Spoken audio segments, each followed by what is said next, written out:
is about to begin. With three white dudes coming at you with some heat. Welcome to School of Hot Takes. Welcome back, everyone. This is the School of Hot Takes. We are going to go over our top 15 pass catchers today.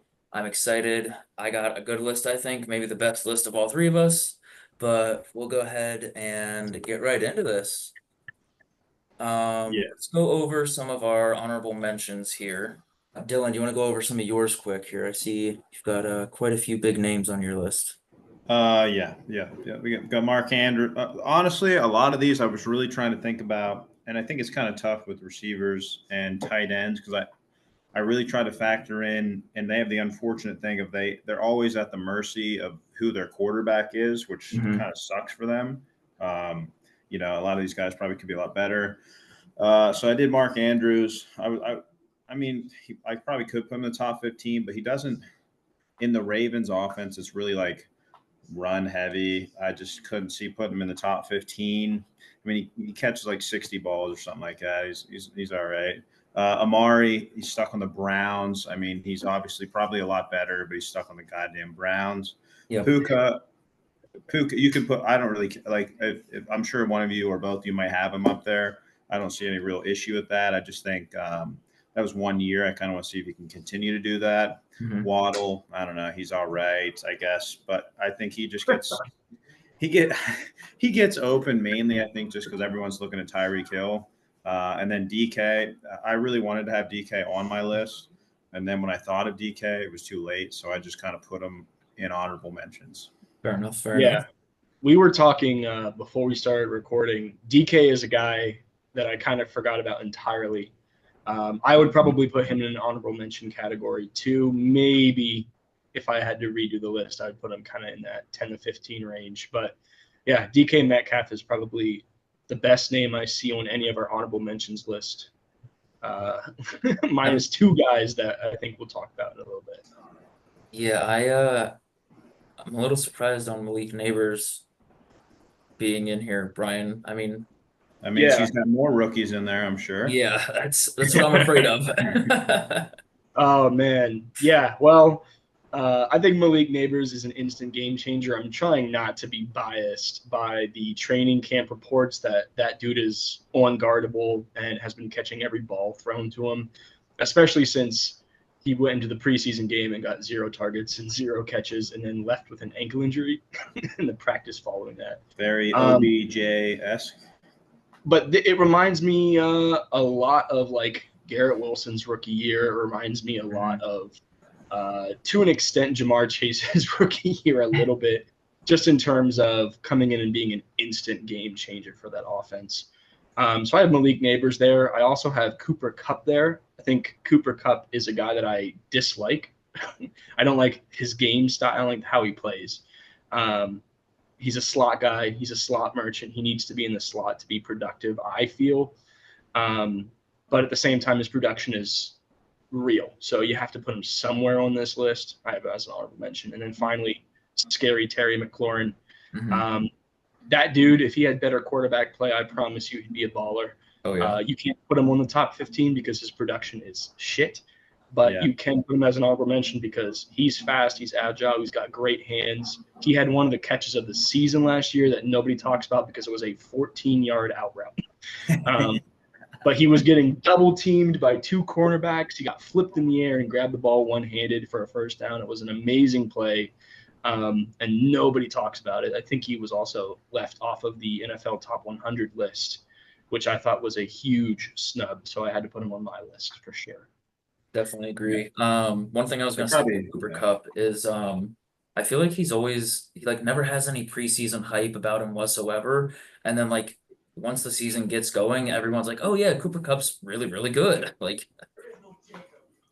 Yeah, he kind of came on the scene kind of crazy there, but then he was basically hurt all last year, right? Was that last year he was hurt? Yeah. Yeah. I think so, yeah.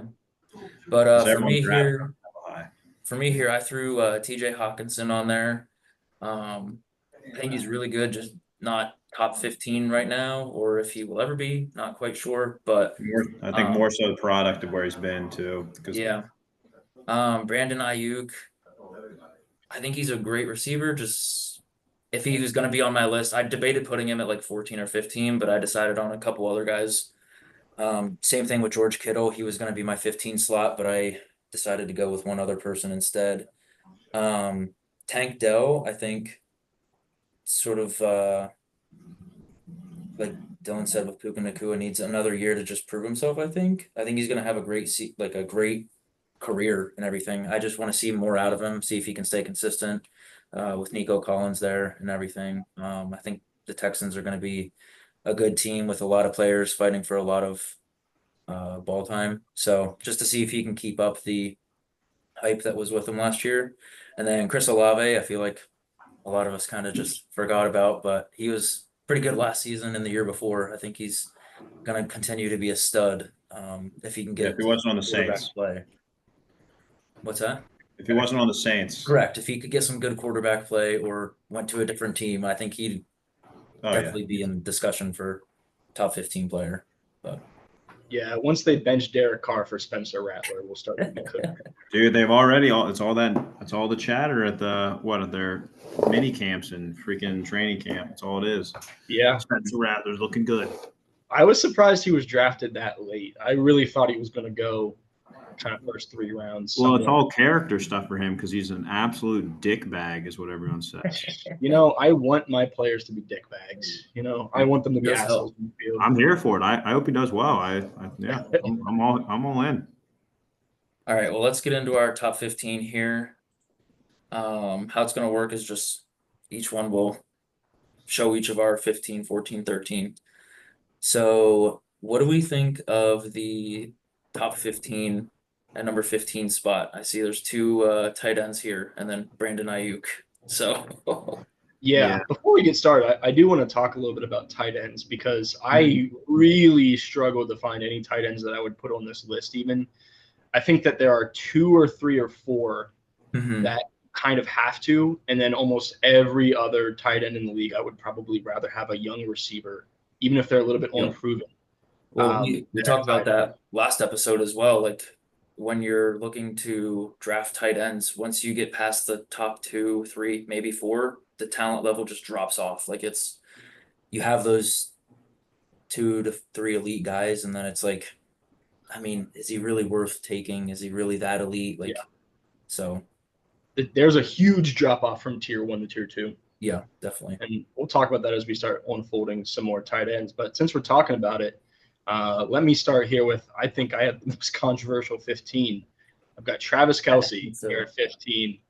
Cincinnati Bearcats legend Travis Kelce. However, people seem to forget that last year he really sucked up until the playoffs. He's a kind of guy that I feel like at this point in his career is maybe a little bit on autopilot. He's got the rings. He's got the accolades. He's going to go down as the best tight end of all time. Mhm. And he's 35. So, you know, I just don't know if I can put him in that top 5 range. I think 2 years ago, you could have made a really strong case that he was a top 5 pass catcher in the NFL. Yeah. But I think I went back and forth with putting him off of this list or putting him in as an honorable mention. But he, like I said, he has that it factor. He can turn it on. And we saw that in the playoffs. Mhm. But I don't think he deserves to be any higher right now. And I think he's only going to get worse. Yeah, I think he's gonna have like one more good year, I think, where he's gonna put up, good stats and everything. And then, like you said, the decline is gonna be present in the near future if he doesn't retire in the next 2 or 3 seasons. Yeah, I think his current contract is a 2-year contract. Yeah, I expect that to be it for him. I could honestly see that as well. I don't know if he even goes anywhere else. I don't know that he would even want to, honestly. No, they'll stay with the Chiefs for life if anything. Yeah. I'm sort of in the same boat with tight ends there. I mean, my list, I think we'll see later on. I was kind of basing it on like how good the player is as well as how I think they'll do this upcoming season. So I didn't just list like, the top 5 consensus guys right in a row. I tried to vary it a little bit based on how I think they'll do. I think Mark Andrews is consistently, like we said, one of the better tight ends. I think he's gonna have a pretty good season. I don't know if he's like the top 15 pass catcher right now, but I feel like I had to include him right here just because of the tight ends. I think he makes the list just for that eliteness, I guess. Yeah, I was the only one that didn't go tight end, and I believe yeah, I'll have Travis Kelce probably a little bit too high for Brian here. Yeah, I didn't even really want to put Brandon Ayuk in. That's actually where I wanted to put DK. But I think, at least right now, that Brandon Ayuk's probably a little bit better, only because of the system that he's in. There's so much other talent that he is basically wide open almost every play. Yeah. So I think that's kind of why he gets so much hype. Which is why I kind of want him to go to another team. I really want to see if he, is worth all the hype that everyone's talking about. But yeah, as of now, I put him at 15 because he did have a pretty good year. I think he only had like 75 catches, but he had like 1,200 yards or something like that. So that's pretty good production. Yeah, that's really good production for as little as catches compared to some of those other guys. So yeah, 15. I mean, I probably wouldn't go any higher. Yeah. I might be exposing myself here a little bit in the rest of my list, but I think Brandon Ayuk is incredibly overrated. And here's a question I would like to ask you guys to think about then. On the San Francisco 49ers, okay, where does Brandon Ayuk land on terms of their weapons? 1, 2, 3, 4, 5. Like, where does he rank? I'd probably say like a 3 or 4. Yeah, so probably Christian first, then probably Debo, and I guess at this point maybe him and then Kittle is probably what I would go. Yeah, I could see him and Kittle I don't count Brock Purdy as a weapon at all, so he can fuck right off. That's fine. We don't have to count Brock. Yeah. Yeah, I mean that's kind of how I looked at it. The only reason I put him on here is because of the hype he had last year. And I expect if he does decide he's going to fucking stay now, I guess, or something, whatever he's doing, we get like a report every 2 seconds that he's maybe going to the Steelers, but that's just, I don't know why they keep doing it's all this. Hearsay at this point. Yeah. Yeah, that's why I think this was probably the hardest list we've done because there's so many factors that go into receiver and tight end. Like it's the situation they're in. It's, who's their quarterback. It's how that team even uses them. So it's kind of really tough to say. Yeah. I think Kyle Shanahan just makes players good too. So I think it's really hard to rank San Francisco's players in general. But again, so like my thinking is that if you got Brandon Ayuk at 15, you better also have Deebo Samuel and George Kittle somewhere in the top 15 as well. And when we go to rank running backs, Christian McCaffrey better be number 1. He's probably number 1 anyway. But I just think Brandon Ayuk is sort of like discount Justin Jefferson. He does everything well, but he's not particularly special in any one area. Yeah. And I think Brandon Ayuk is a really good route runner. He's got good hands. He's got decent speed, but he's not known for any of those things in particular. Yeah. So that's why I left him off my list. I think he's a little bit overrated right now. And I think I would like to see him stay in San Francisco just because, man, if he went to like the Patriots, the Browns, or the Steelers, I think we would really see him get exposed. Yeah. I think if he's coming in as a WR2, maybe a WR3, that I think it could work though. Not a 1. He's not a 1. Yeah. Let's get into our 14 here. I went Nico Collins. I think he had a great season with Houston, paired up well with Tank Dell. They both got a lot of targets, both got a lot of yards. I think Nico Collins, I hope is going to have a continued success this upcoming season. I don't really see him regressing. I could see him maybe having sort of like an exact same season or something similar. I don't know if he's going to, jump off and go crazy, but I think based on his last season, what he could do this year, I think 14 is a pretty good spot for him personally. Yeah, I like Nico Collins. He's got all the physical traits you want in a WR1. I think he's going to continue to be Texans WR1 despite Tank Dell and Stephon Diggs being there. Yep. 14, I had George Kittle. We kind of just talked about it. I forgot that I had him at 14 or I would have saved some of that conversation. But, we talked about those tiers of tight ends. George Kittle is clearly in that tier 1. Is he better than Kelsey though? I think he is better than Kelsey, and he's younger by several years. I Still think though, like I think George Kittle is a better blocker. I think he's faster. I think Travis Kelsey does a lot of things really well, but I think George Kittle is physically more gifted. Hmm. And if I kind of did this list where I took into account last year and I took into account who I would want in the upcoming year, and I would rather have George Kittle at 30. I think he's 30 years old. I'd rather have George Kittle at 30 years old playing like he played last year than Travis Kelsey at his age playing like he did last year. Interesting. He's a talented blocker. He's a talented pass catcher. I don't know if you guys watched the Netflix show Receiver, but George Kittle did a really good job of making everyone aware that he is a incredibly talented pass catcher in this league. I agree. Yeah, I mean, you made all good points. For some reason, I just don't have any like.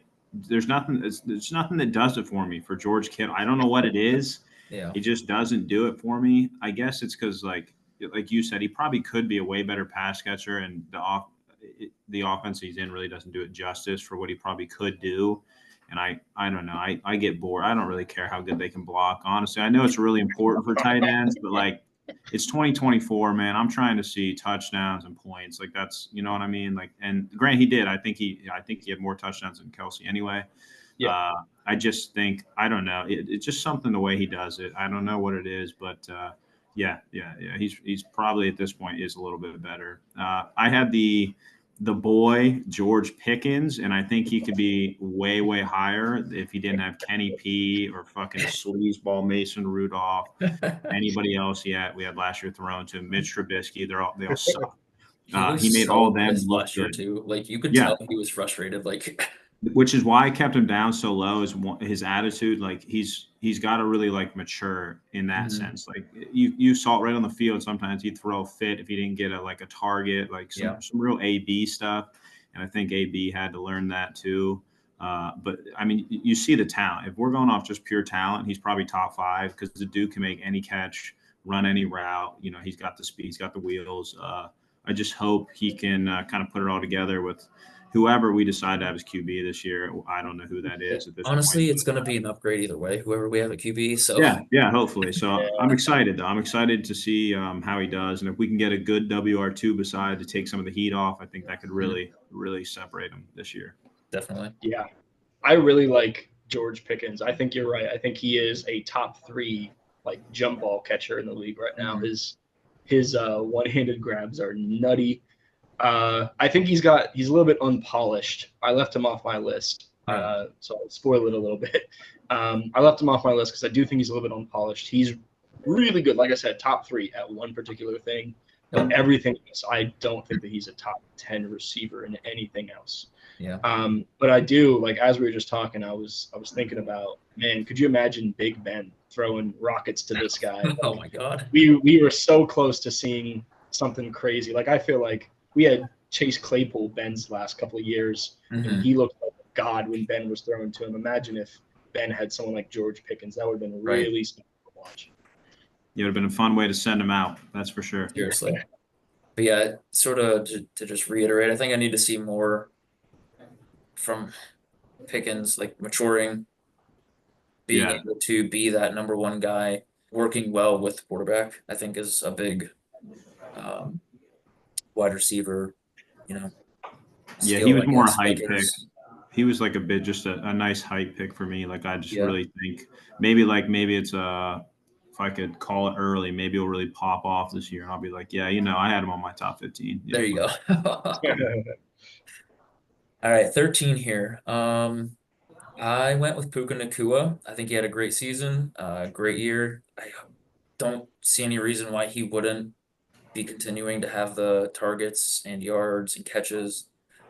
You don't see a reason? What? As in Cooper Kupp coming back fully? Yeah, I was gonna say you don't see a reason. Like maybe the fact that they, his WR1. They have Demarcus Robinson is coming back from injury and he is a starter, and Cooper Kupp is coming back from injury and he is a starter. Okay, but the I year think that Puka Puka Nacua, just had, they're gonna really bring him down to WR3 and cut his. Well, he had a stupid amount of targets, so I would hope he get the yeah, production. I think Puka Nacua is going to maintain, like, he's not going to be on the bench. He's definitely earned a W2 or WR2 spot, but I just think there's a lot of targets. reference. Puka had 160 targets, Mitch. Yeah, 160. bruh. I'm sorry. He is not getting 160 targets as long as Cooper Kupp is healthy. And I mean, it's totally valid. Cooper Kupp could potentially get hurt again, and then Wall looks stupid because Puka will probably get it. Yeah, and you can rub it in my face gladly. I just can't see him having But production. there's I just just a lot don't of think they're gonna, you know, severely cut his production based on the season that he had last year. Like dude. the Well, he's gonna have to media drop and down. the He's media gonna and have the to drop. fans went crazy with him. Like you Oh, can't yeah. just like severely cut his production and expect everything to be okay. Like even if Cooper Kupp is back, like Well, Cooper Kupp usually gets about 150 targets. So between them two, and then like he said, who else is coming back? Demarcus Robinson. So like that's 3 Mhm. guys. So let's say he's gonna have to more so go off of like 100 targets now. Like I don't know how much production he can get. 60 targets is a ton to lose and still try to keep up yeah. that kind of, you know what I mean? Like to be a top 15 guy with 60 less balls thrown at you is going to be a lot more tough. But obviously, if anyone's going to do it, it's probably him. He's an exciting guy to watch. Yeah. Yeah, I mean, that's one of the reasons that I left him off of my list as well. Not just I hate spoiling the rest of my list, but yeah, I just think the production he had last year is going to be he is due for regression, and I think people are going to, especially in fantasy football, draft him to be their WR1 or WR2. And I would be a little bit nervous. I guess not about WR2. You can have him at WR2, but if you're drafting him over like some of the other guys we have on this list in fantasy, that would be a problem. A lot of targets that he's not going to have. But he has a role in that offense for sure. I'm not saying that he doesn't deserve to be on this list. Maybe if we see him repeat next year, he'll probably be my top 10. But I just think that there's too much going against him right now to put him on that list. Now, could you see the Rams switching to Puka being 1 and Cooper Kupp being the 2 because Cooper is getting a little older? He's like 33 now. Yeah, I still think the offense runs through Cooper Kupp just like it runs through Matt Stafford. Yeah. I think that last year was a huge sign that they do trust Puka Nacua, but I think Cooper Kupp has solidified himself. I mean, he had the best receiver season of all time. I'm pretty sure in terms of catches, yards, and touchdowns 2 years ago. So I don't think they'd be like, oh, he's old, we're going to get rid of him. I think he's perfect for Sean McVay's offense. He's going to continue to ball out there as long as he's healthy, which is, like I said, huge problem for Cooper.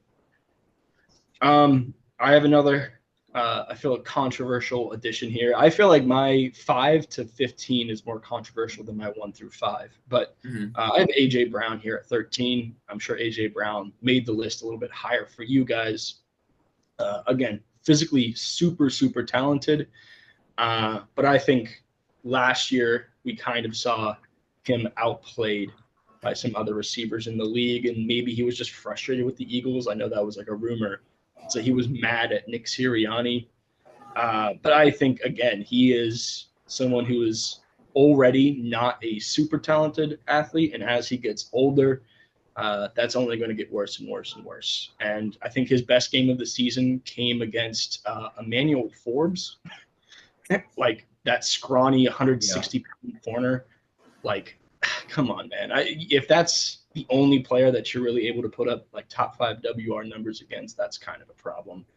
And maybe I'm underrating him or overrating him a little bit. But I think at the end of the day, I think that offense has a new WR1, and we'll talk about that a little bit later too. Yeah, I think it was more the Eagles' offense just collapsed last season, where I could see why you have him so low, but I still think he's a little bit higher. I still think he's a great athlete and great receiver. Like I said, I think it's just the offense for the Eagles just failed last season, like on the back third. Like it was just sad to watch almost. Like everyone on that team was just depleted. Yeah. There is some recency bias because I did have AJ Brown as a top 5 receiver last year. But I think watching him this year, I was a little bit concerned. And of course, I'm looking at his stats and I'm seeing that he had his Yeah, second he balled out. Yeah. ever. Yeah. But he only 7 touchdowns, 106 catches, 1,400 yards. Obviously, that's pretty fucking good. But Yeah. but he had a low year in touchdowns, and I think he had a low year in effort. I think if you just watch him, like I said, of those 7 touchdowns, I think like 3 or 4 were against a 160-pound cornerback. And I think if you remove those 2 games against the Commanders, I think A.J. Brown's season looks a little bit different. I think we'd be talking about it a little bit differently. But Yeah. I think next year, projecting onto next year, I think A.J. Brown is going to be a guy that falls out of the top 10 for sure. I guess I can't bash his last season too much, but I don't think he'll be a top 10 receiver next year for sure. That's fair. Yeah.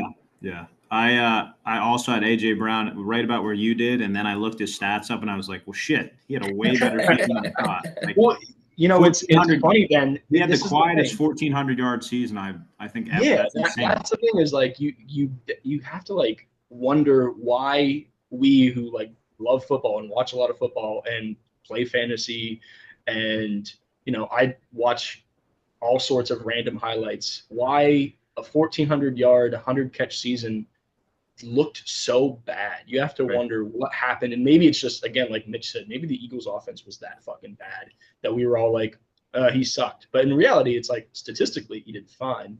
Mm-hmm. It just looked bad. But we'll see. Yeah. Yeah. So I had Nico. I'm not going to spend much time on Nico Collins. Pretty much same stuff that Mitch said. I think he's just going to continue that. If anything, with Tank Dell, hopefully back for the whole season, that'll take some heat off. I don't know about Diggs. I don't know. It depends what kind of Diggs you get. Like if it's the pissed off Diggs, or like maybe he's not going to try. Who knows? If he doesn't get 4 targets in the first 30 seconds, he gets all pissed off and moody.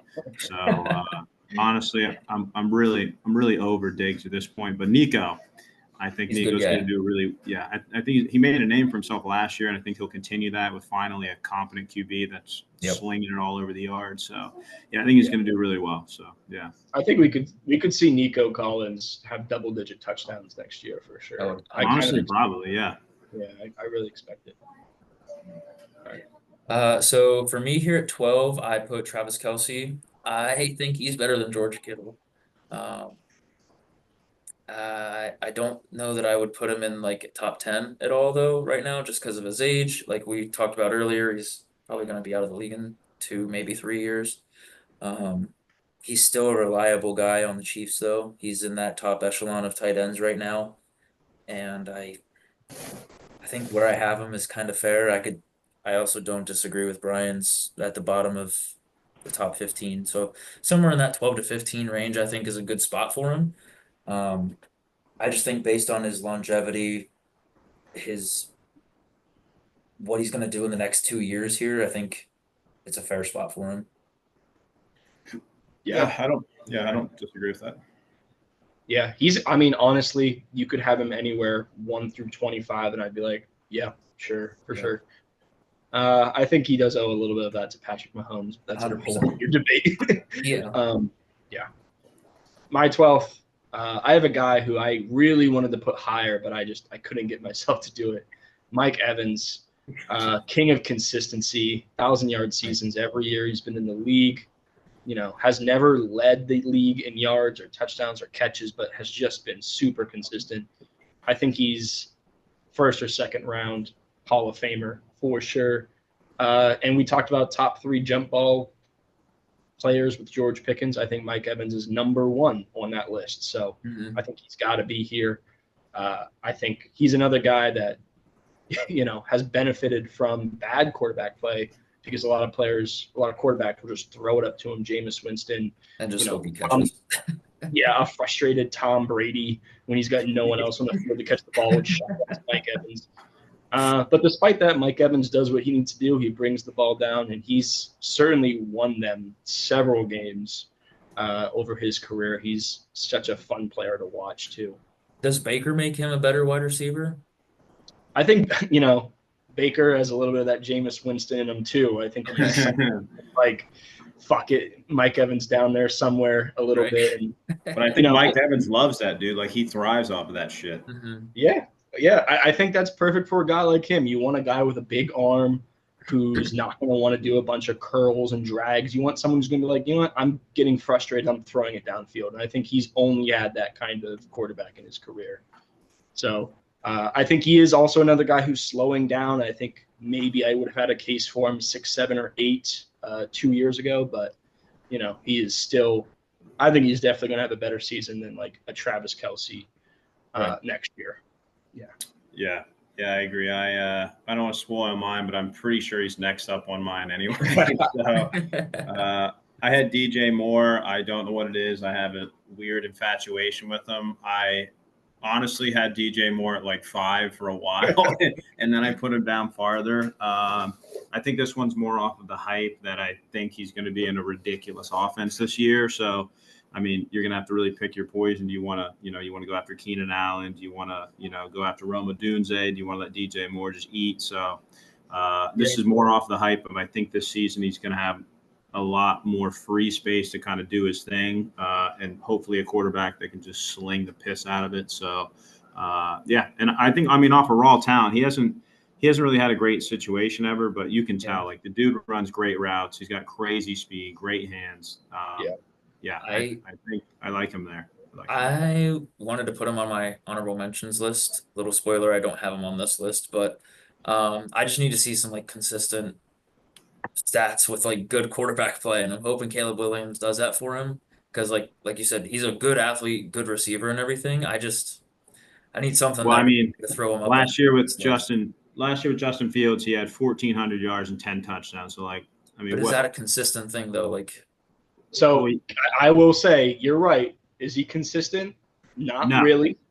But what I will add is you got to remember what team he played for before. Yeah. Right. It was He on was the Carolina Panthers on the Is- shit squad. That's why I'm He was saying on if he a can, really bad Panthers team. yeah, if he and Caleb Williams can like stay consistent with each other, I think definitely next year he'll definitely be on my list, top 15, Oh, maybe yeah. top 10. I think he's going to put the league on notice. I hope he does. Like, I was nervous to put him on this list because I just need to see if he can work well with Caleb Williams. And I think he's incredibly underrated in the league just in general. I think Mitch, you're not alone in that take, but I think he's incredibly underrated.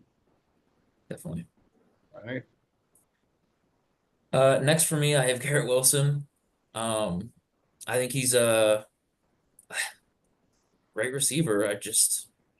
Another guy that's had the benefit of playing with I guess not the benefit, the doubt of unfortunately playing with the shittiest QBs. Like, he's just had bad quarterback play, and if he would have had good quarterback play throughout his career, easy top 5 consistently. Like, it's just, like I said, it's bad quarterback play. He just never puts up the greatest stats consistently where it's matching with other receivers in the league. Like, yeah, if he still had 1,000 yards last season with whoever the fuck was quarterback. Yeah, most of these guys on here have had close to or over 1,000 yards. Like, it's it's not that they're bad receivers or anything, or that they're this low. It's just I think if he had consistent quarterback play, he would be definitely higher, and he deserves to be on this list. Don't get me wrong. It's just I don't know that I could put him much higher right now.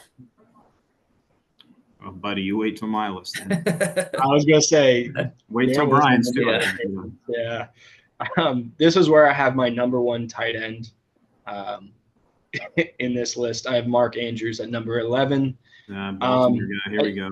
Yeah, well, gotta be on the hat. I think again, he is in that tier, and that tier, I think we've talked about it before. That tier for me is Travis Kelce, George Kittle, Mark Andrews, and Sam Laporta, even after only 1 year. Mhm. That tier 1 of like guys that are really, really, really fucking good at the tight end position and are going to continue to be really fucking good at the tight end position for the remainder of their career. I just think Mark Andrews is a guy that, transformed Lamar Jackson's passing game. You could not have Lamar Jackson MVP seasons. You could not have Lamar Jackson lead the league in pass touchdown seasons if you did not have Mark Andrews as that vertical threat down the field and that possession catch check down guy that just like balls out every single game. Hmm. And I think I was really impressed this past year. Mark Andrews had a terrible, terrible injury and came back and looked Right. fine. Yeah. Like, I think that was something that when I saw that, I was like, oh, Mark Andrews, this could be like a career ender. Like, he could never be the same again.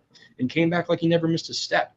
Yeah. I think that really, really impressed me about Mark Andrews. And Just it shows makes how me good he think is. Like, yeah, it makes me think that he will probably be the tight end one for the next 3 or 4 years, especially if Kittle and Kelsey are kind of getting up there in age. Yeah. Mark Andrews is, again, I think he's 29, so he's only a year younger than Kittle and 6 years younger than Kelsey. But, you know, I think he looks better than Kittle. Like, he looks younger. He looks more athletic. He looks just overall better. yeah, I think he is all around the best tight end right now. I think you can make an argument that Kelsey is more important to his offense, but, you know, Mark Andrews in the Chiefs offense would be fucking disgusting. So I have him there at 11. And again, I really struggle because tight ends are a hard position to put on a pass catcher ranking because Right. receivers do so much. And tight ends are a little bit underrated in the league, but I think my number one tight end is Mark Andrews. Let me see here. Oh yeah, I have George Kittle. We've already talked about him, and similar to everything you said, probably about Mark Andrews. Yeah, like I tried to put. I don't know. I think I put 4 tight ends in here. It's probably the 4 we've all talked about. So there we go. Spoiler alert. But so I wanted to make sure I put a couple on here. Honestly, there was a part of me was just like, fuck it. I'm just going to go straight 15 receivers because, like, I could probably make the argument. You know what I mean? Like, Yeah, I mean, same. you could, Yeah. honestly. Like, yeah, if like there was a redraft in the entire league, I feel pretty confident 15 receivers might go before most. Maybe 2 tight ends get taken, maybe. But I wanted to put some in here just because, like, yeah, like Brian said, they're pretty underrated. So yeah, George Kittle, that's probably as high as I can go for that guy. But yeah, fair enough. Next I had AJ Brown. Like I talked about earlier, I think really good receiver, really good athlete, had some crazy numbers throughout his career. I just think last season the Eagles offense collapsed, and I'm just hoping they can figure it out for this upcoming season. I'm still a little nervous on it. I don't know if they figured everything out. I don't know how they're gonna do.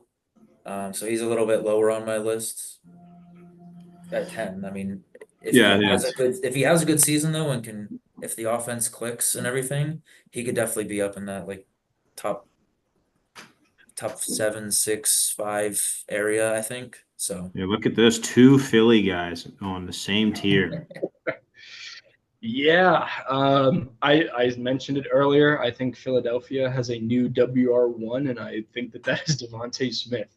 I think Devontae Smith is more versatile than AJ Brown. I think Devontae Smith has at least the same of like crazy catch ability that AJ Brown does. I think every couple of games there'll be a play where, again, Devontae Smith will have like one of the catches of the year quietly, but it's not a touchdown, so nobody talks about it. Like AJ Brown had that huge play over Emmanuel Forbes where he mossed him and then dragged him to the end zone.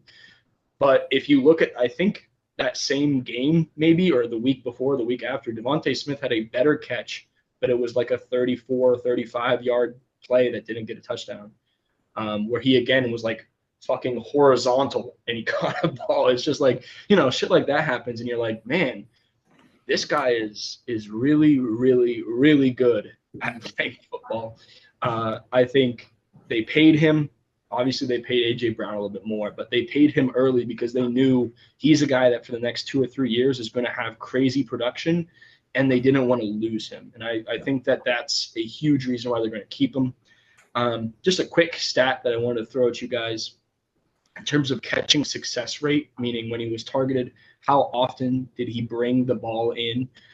He started his career at 61%, which is pretty bad.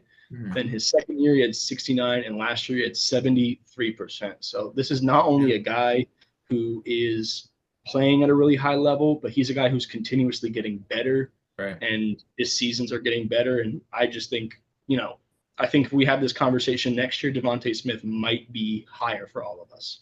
And we got to start talking about him, put some respect on some of these WR2s that are on these loaded offenses. Mhm. And I think Devontae Smith is the best WR2 in the league. Yeah, I don't know that I Yeah. agree with best WR2 in the league, but I Who's mean, better? probably. I don't mean, know. Yeah, I don't know another WR2 is probably could go somewhere else and produce. Like he probably is the best WR2. Shamefully I didn't even put him not even honorable mentions. He's not anywhere on my list. And that's really just because I didn't know where to put him. I still think AJ Brown's a stud, and obviously Devontae Smith's really good too. I think a little bit of his success is AJ Brown has so much pull in the league right now that like teams really struggle leaves to not almost leaves double Devontae cover. Smith. Yeah, like AJ Yeah. gets a lot of double coverage. So like, how much does Smith, how much does Devontae kind of benefit from that? I don't know, but for some reason in my head, I feel like he benefits a lot from that. But like Brian said, the crazy catches the dude makes. I remember one last year. I'm pretty sure he caught over someone, but he stepped out of bounds, so just like didn't count. Like he makes crazy stuff.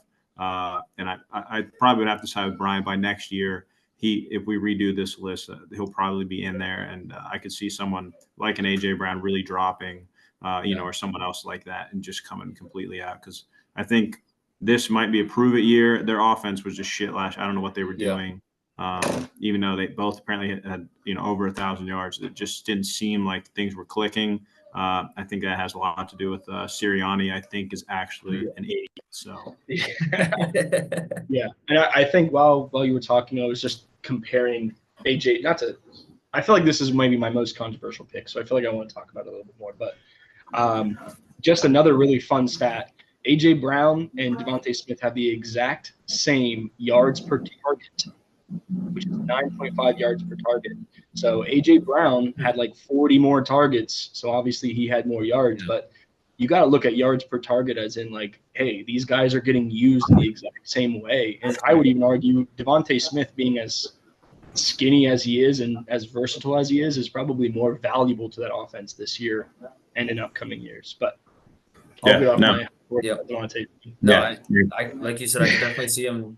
Yeah, get off your fucking horse, bro. Come on. Yeah, I could definitely see him jumping up on a whole bunch of lists if the Eagles can make their offense work this season. It just all depends on how that goes this year, honestly, for me. So Yeah. Well, once they get rid of Sirianni, they'll be fine. I think they actually didn't. They offensive court. I think they got Kellen Mond, so I assume they'll be a little bit better this year. So I think Kellen Moore. Oh yeah, Kellen Moore. Yeah, not Kellen Mond. Who's Kellen Mond? Oh, that was that guy Kellen who Mond played is Madden. yeah, exactly. Yeah, Oh my was- gosh, Madden. dude, I love Madden Kellen Mond. Hey, shout out Kellen Mond. I legend. think he played at Texas A&M, so shout out Kellen Mond. Wild. You can sponsor our podcast anytime you want, man. Yeah, I have Mike Evans pretty close to, like I was saying, where Brian had him. He just doesn't get enough love because he's been stuck on Tampa Bay for his entire life. But I think we got to see a little bit of his potential when Tom Brady went there. Just how like reliable he is, and I think I always forget that he's 6'5", and the dude can just run a route, man. Like he's a great route runner, similar to I think to like Keenan Allen. Like he's a great route runner, big body, and he just doesn't get enough love. So I want to make sure he was in my top 10 because I think this might be his last maybe good year before age starts catching up to him. Maybe one more, but then again, he's a big guy, so sometimes they last a little bit longer. Yeah, love Mike Evans. I actually had Mike Evans next.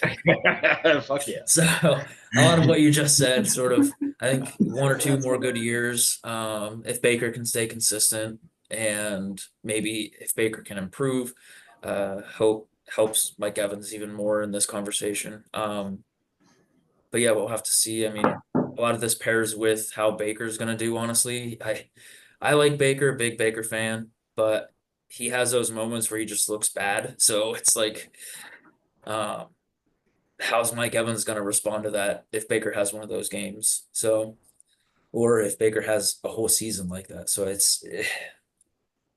I'd love to put Mike Evans higher, but I think with the current quarterback play and how they might do this season, I think where we all kind of have Mike Evans right now is kind of good, honestly. Yeah. Similar story here. I've got Devontae Adams at my 9 spot. Nothing against the guy. I think if we were ranking careers and not where guys are right now, Devontae Adams is probably 1, 2, or 3. Yeah, his peak was pretty high. His peak is really, really high. But unfortunately, the Vegas Raiders are not looking too hot offensively. Last year they got decent quarterback play from Aiden O'Connell here and there, but They got not Gardner enough. Minshew, baby. Gardner Big Minshew Gardner is ready to go. The GOAT might come in and sling it to Devontae Minshew Adams. mania. But of course, I mean, when I was making this list, the thing that came to mind again, that receiver show on Netflix where Devontae Adams came to the sideline and was like, "I'm gonna get fucking killed out here," just like having that mentality when you're playing is just probably not a good look for your longevity of your career. I know everyone hates this, but I would really love to see him get traded to the New York Jets, man.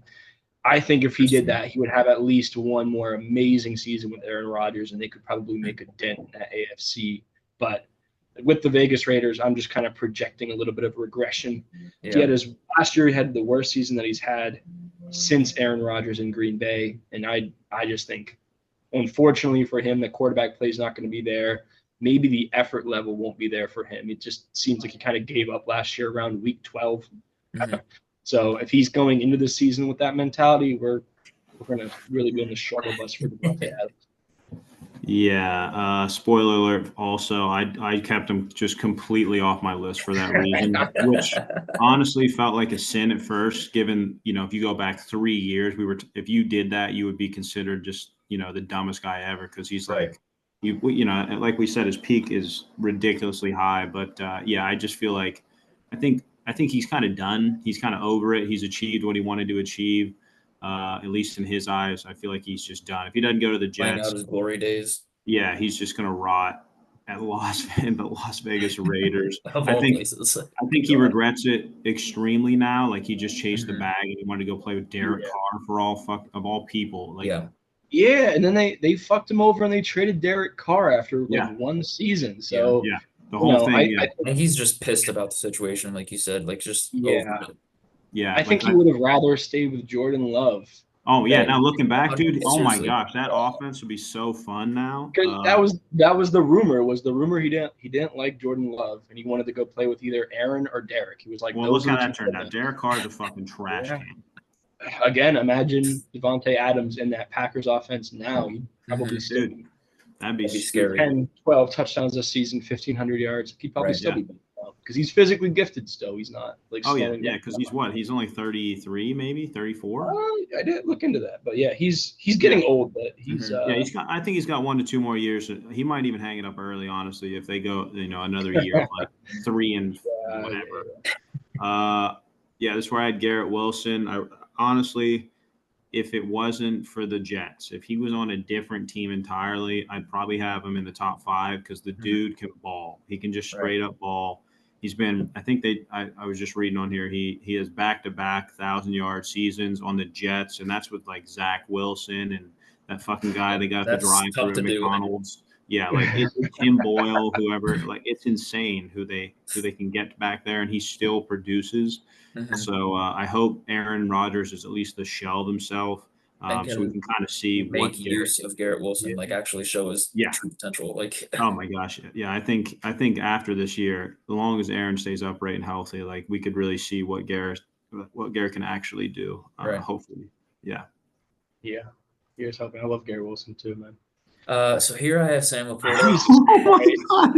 You put a guy who's never played a snap of football. Okay, what's worse, me putting Marvin Harrison or Mitch putting Sam Laporta? Don't worry, he's even higher on mine, so you're about to get real. Dude. Yeah.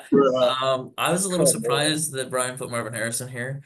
So if you want to go ahead and touch on that first, Brian, let's dive into that since we Yeah, let's hear this hype train here. Get your boner out of the camera, buddy. Hold on. I think I've talked about this before, but I think Marvin Harrison is the best receiving prospect that we've seen in like 10 years. I think he is freaky deaky in the best way possible. I think he is again kind of like Justin Jefferson. He's just really good at everything. There's not a single thing. Look, he's perfect. He's a perfect prospect. I think his biggest problem is going to be in Arizona, is Kyler Murray going to be able to stay upright long enough to get him the ball? But, bro, I don't see how this guy doesn't hit 1,000 yards instantly as a rookie. So you think It's similar to a Garrett Wilson rookie year kind of thing? better, Kind of just like burst on the better, scene. Better. better, I better. don't know, Garrett Brian. Wilson's rookie season, I have it down because Garrett Wilson is higher in my list. I'll spoil that.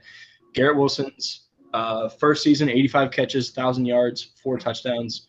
I think Marvin Harrison will have somewhere around the same amount of catches, 1,200 yards, and about 8 touchdowns.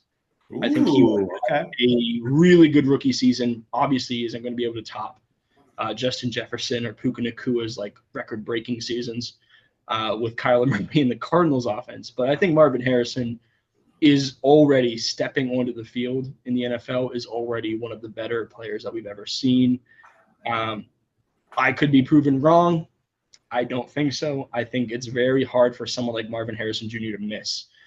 He just has all of the tools that you want in a receiver. And I think this is a take that is not going to look dumb in like a year. I think this is something where it's like maybe just being a little bit ahead of the curve on Marvin Harrison. I just can't put rookies on here. Like, it's tough for me. They haven't played a snap. Like, I'm not saying he's gonna have a bad season or anything, and you're probably correct. He's probably gonna have over 1,000 yards and have a really good season. It's tough for me to put him on any sort of list like this. I at least respect the idea of like, I'm not going to put rookies on I've never seen in the NFL. I can respect like not wanting to rank or rate rookies. I respect that. However, like when I'm going through my lists, I'm usually like, what player would I rather have? And that's kind of how I'm doing it. And so I'd rather have Marvin Harrison than almost everybody on that list, except for my top 6 or 7 guys. And again, in a year, that might even change to where I have Marvin Harrison at number 3. It just depends on how he looks and what kind of production we can get out of him. But dude he's freaky, man. I don't know what you want me to say. He is so fucking good. I can't remember watching a receiver play better and have it be just him. Like, you got to remember, Ohio State, the quarterbacks that they've had in Marvin Harrison's career, CJ Stroud obviously is pretty good, but like fucking Kyle McCord, like, come on, dude. Legend. Just insane receiver play. I don't feel like I have to justify it anymore. And you have to know, I really wanted to put Roma Dunze on this list too. I had to hold back. Malik Neighbors, I had to put it as honorable mention, but I really wanted to put both of those guys in my top 15. I just couldn't do it. But I think the best rookie receiver, I've said it before, best rookie receiving class of all time. Probably. Yeah. Like I said, I think he's gonna have a great season and everything. I can't put him anywhere on this list until he plays. Like, so. Yeah, shout out. You put him number 8. You just slid him right in the top 10 too. Literally. Hey, I put when we did our quarterback ranking, I put Caleb Williams in a similar spot where I was like, I can't put him top 5, that'd be too much, but I can put him top 10. I stand by that. I like it. All right, Mitch, go ahead, buddy. Yeah, so for me, I had Sam Laporta. I think he is. I don't know that he's the number 1 tight end in the league right now, but I think last season was just a little show of what he's going to have career-wise, and I think next season it's going to be about the same or even better. Honestly, I think he is going to compete for that tight end 2 and maybe even tight end 1 spot.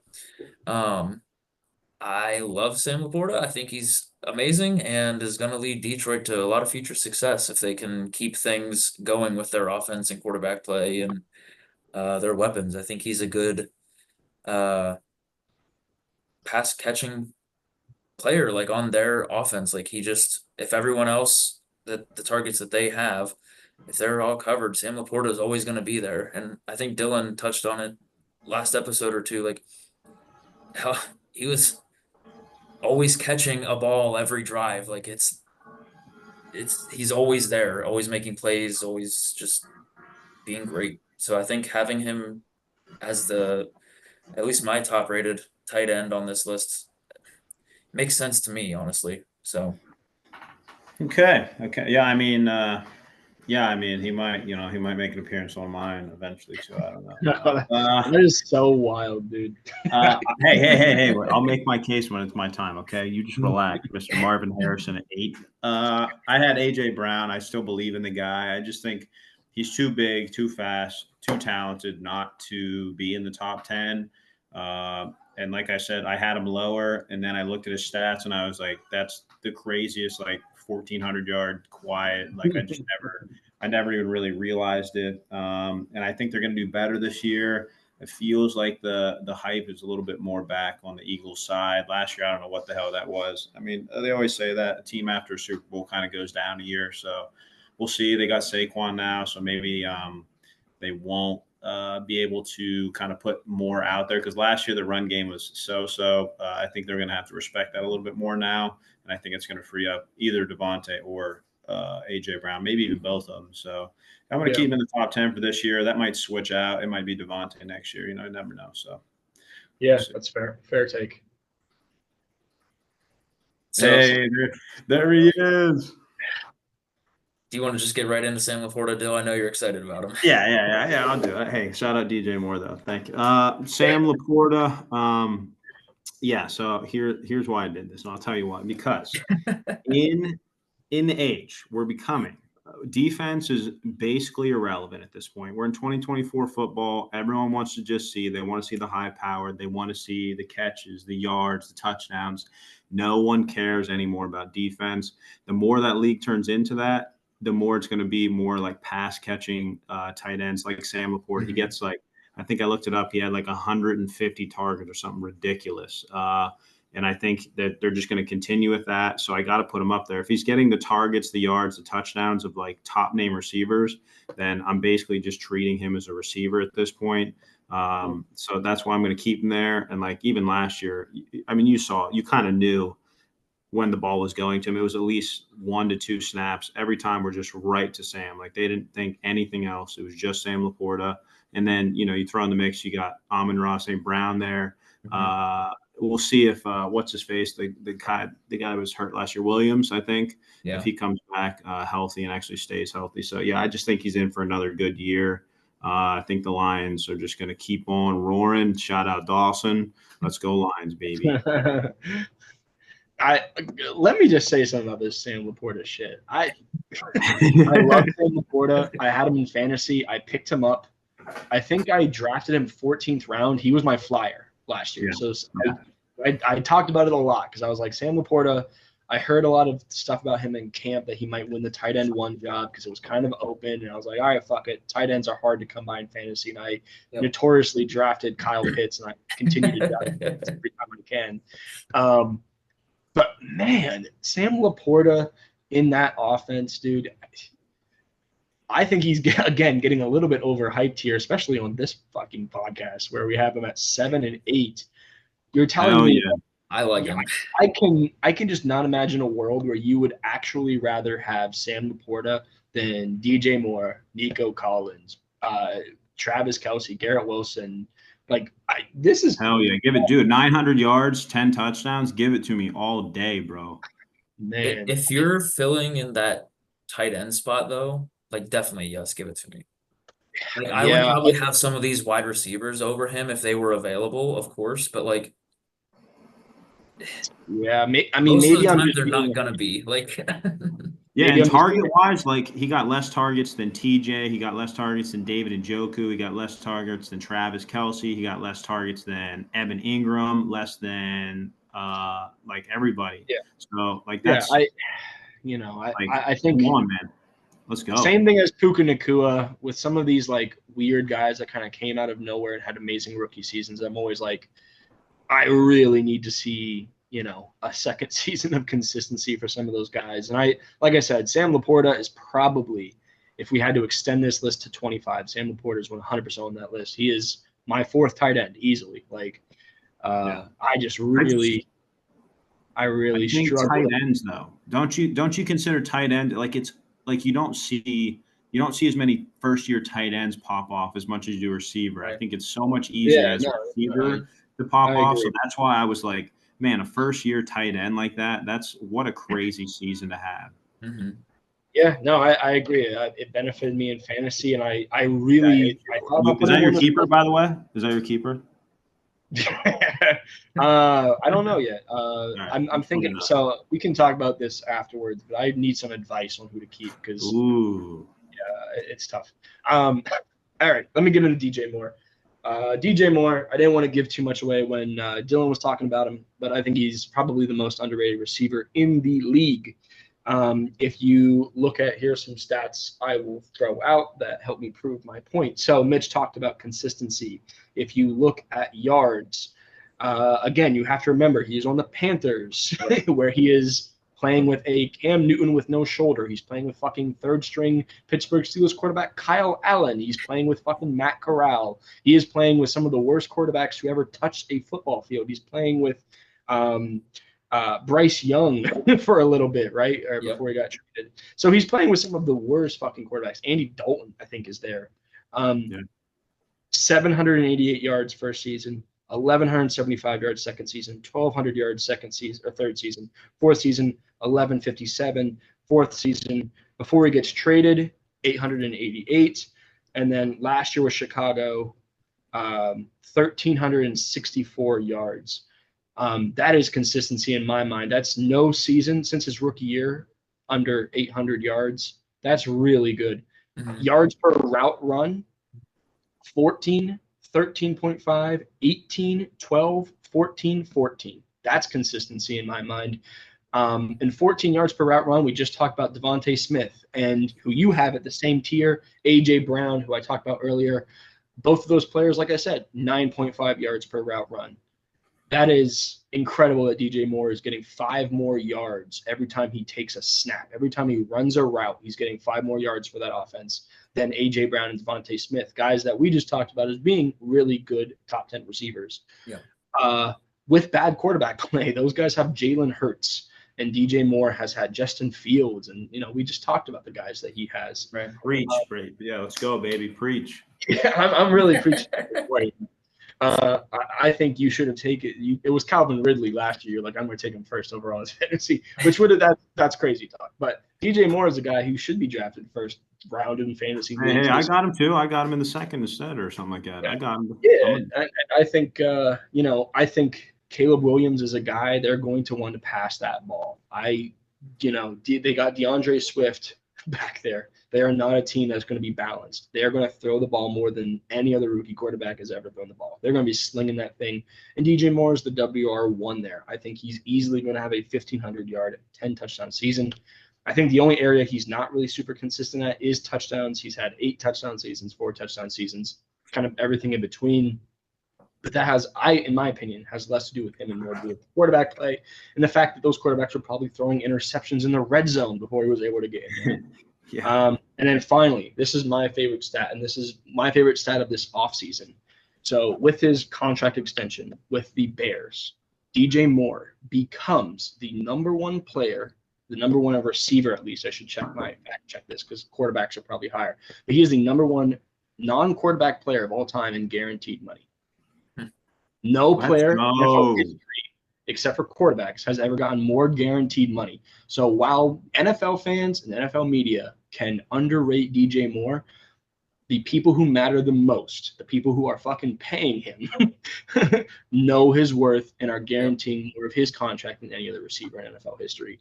And that is where I will leave that. I think DJ Moore. Mitch, you just got bent over. I know. Easily. So let me talk about why. If you're not going to bring facts like that, I don't even want to hear it. No, You better have- why you I better have left some him off. data. It goes back to that quarterback play. I know you just brought like the consistency thing, and he was the spotlight on those teams with the Panthers and whatnot. But I don't know. I feel like he was never in that conversation for top receivers, even when he was being consistent in putting up those 1,200, 1,300, 1,400 yard seasons.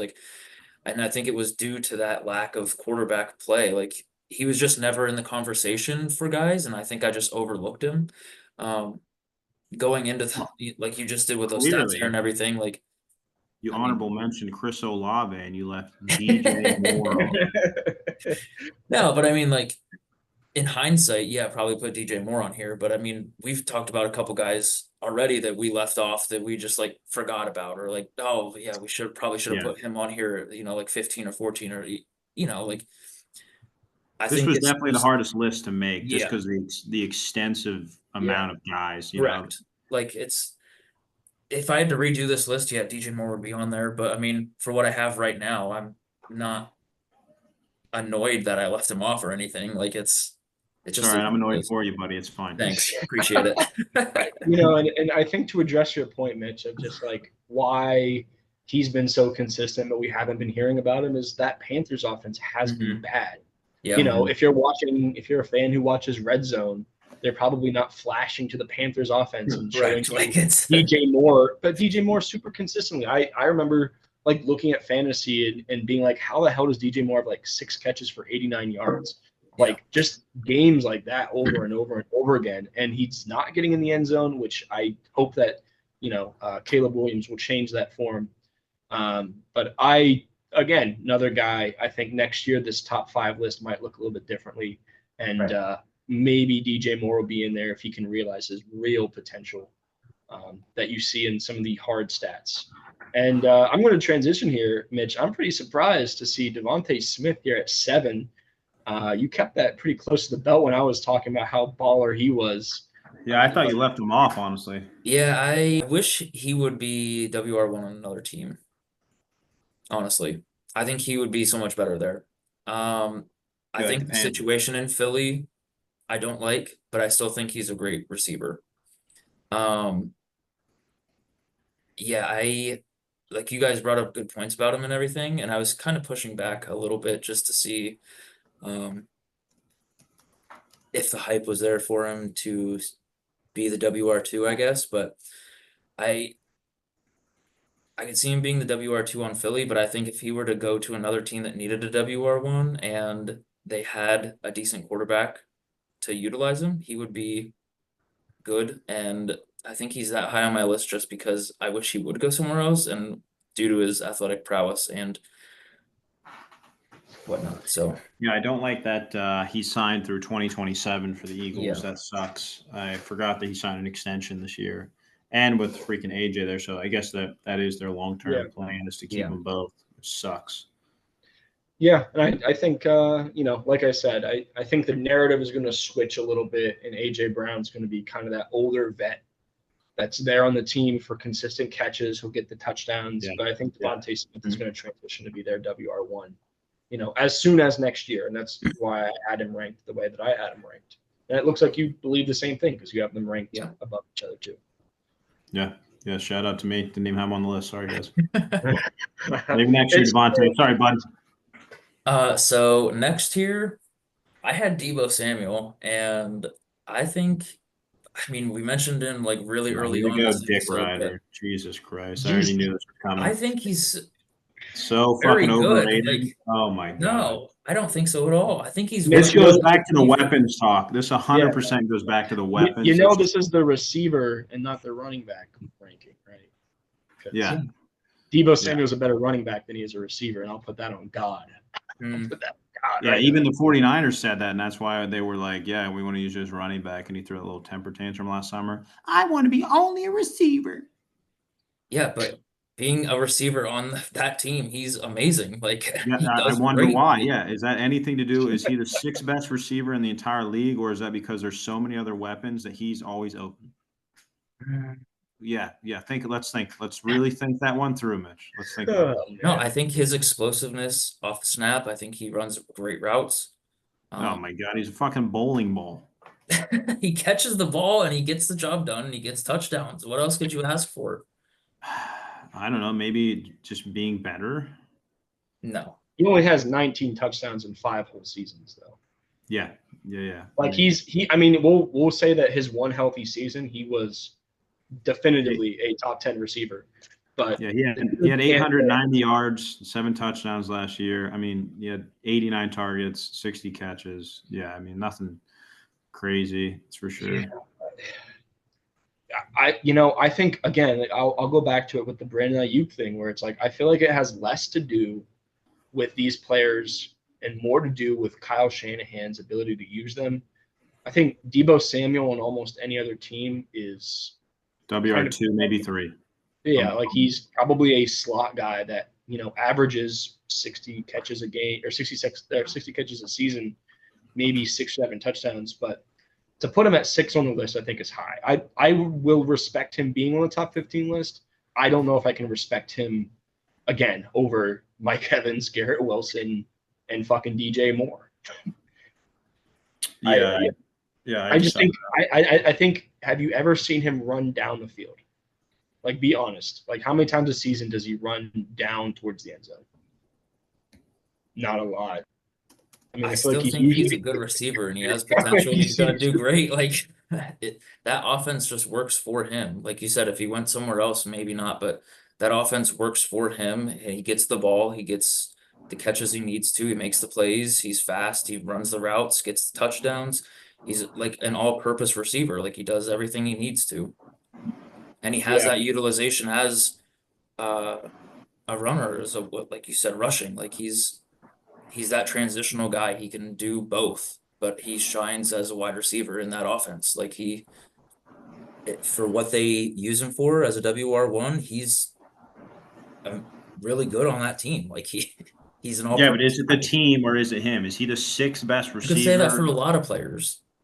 Is it the team or is it him? Like, I don't think any of the guys 1 through 5 that are coming up, you can say the team is helping him as much as the Niners. I don't know any other team helping as much as the Niners. They have 7 of the top 100, like NFL 100 guys. 7.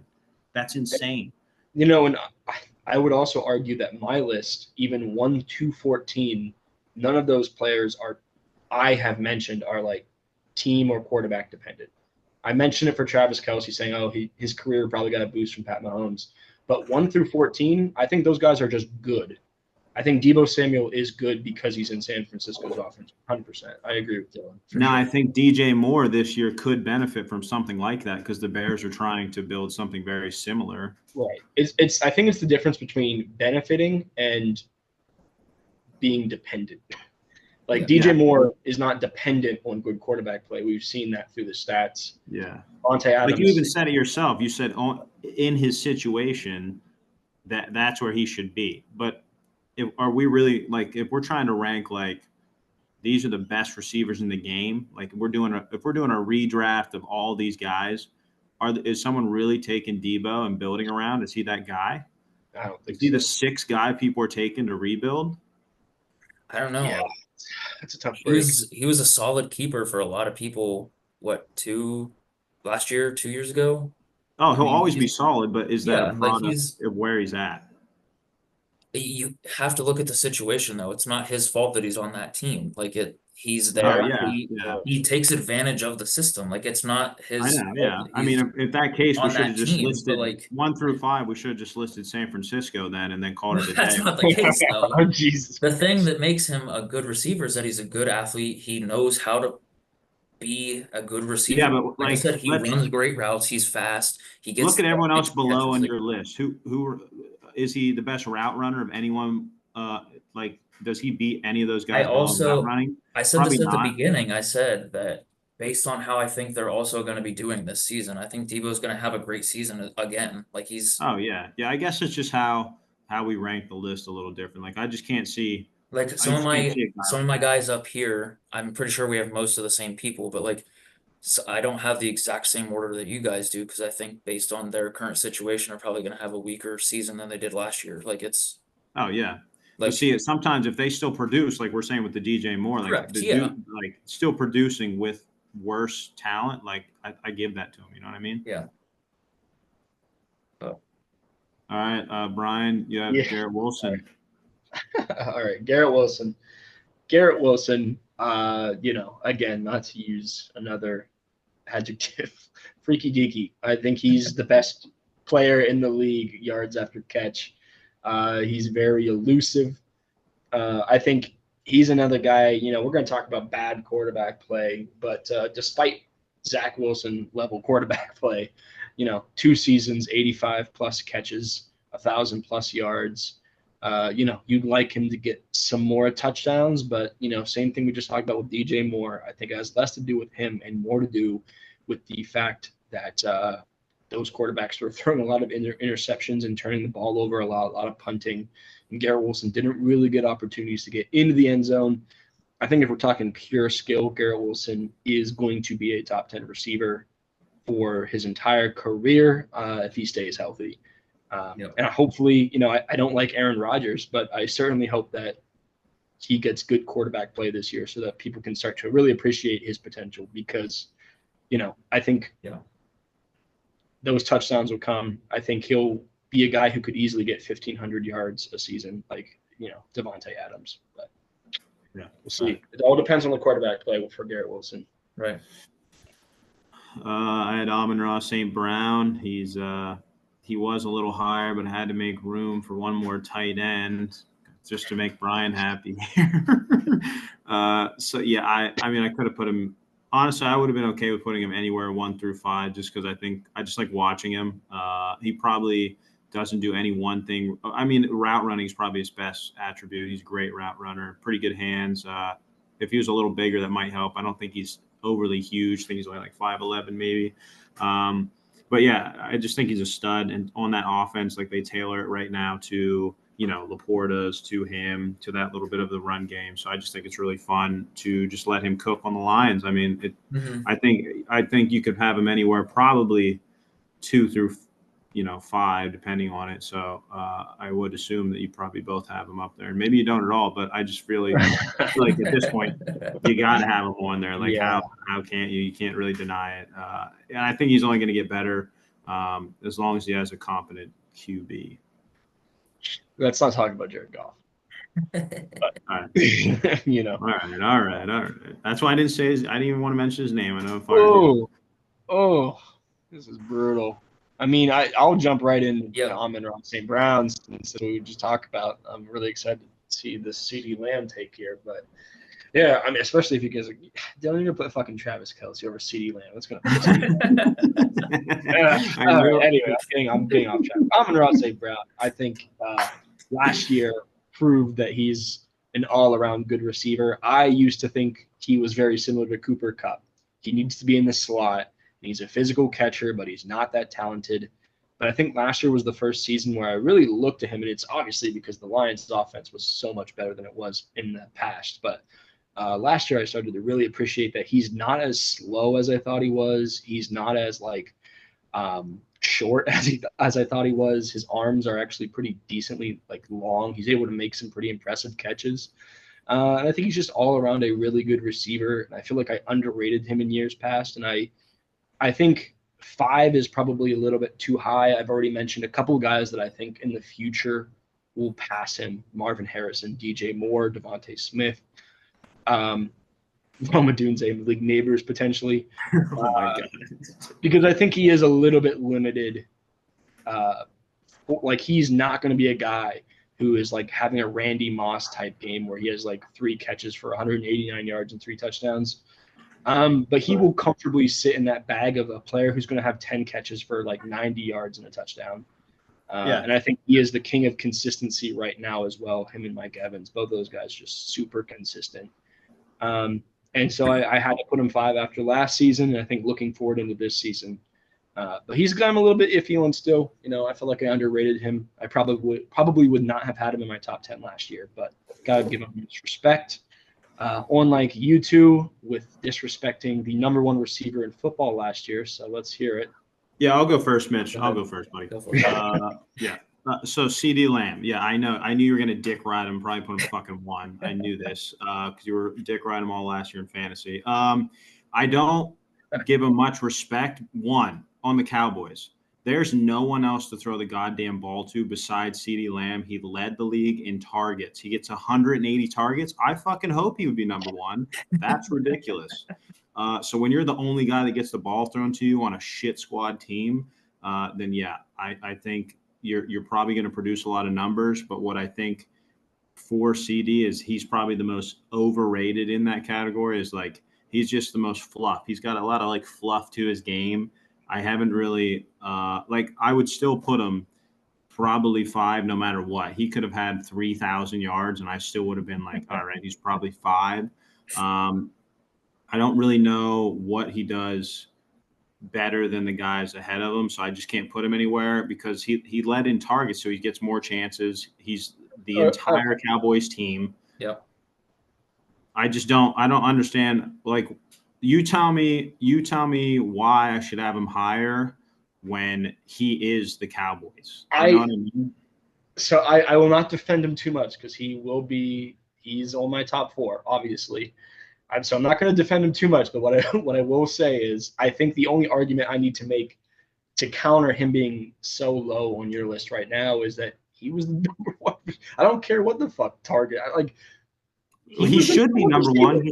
If you get 20 more targets, I know at least Mitch is a fucking wild card, but I at least know your next 4 players, and the fact that CeeDee Lamb is not above at least 2 of them is nutty to me.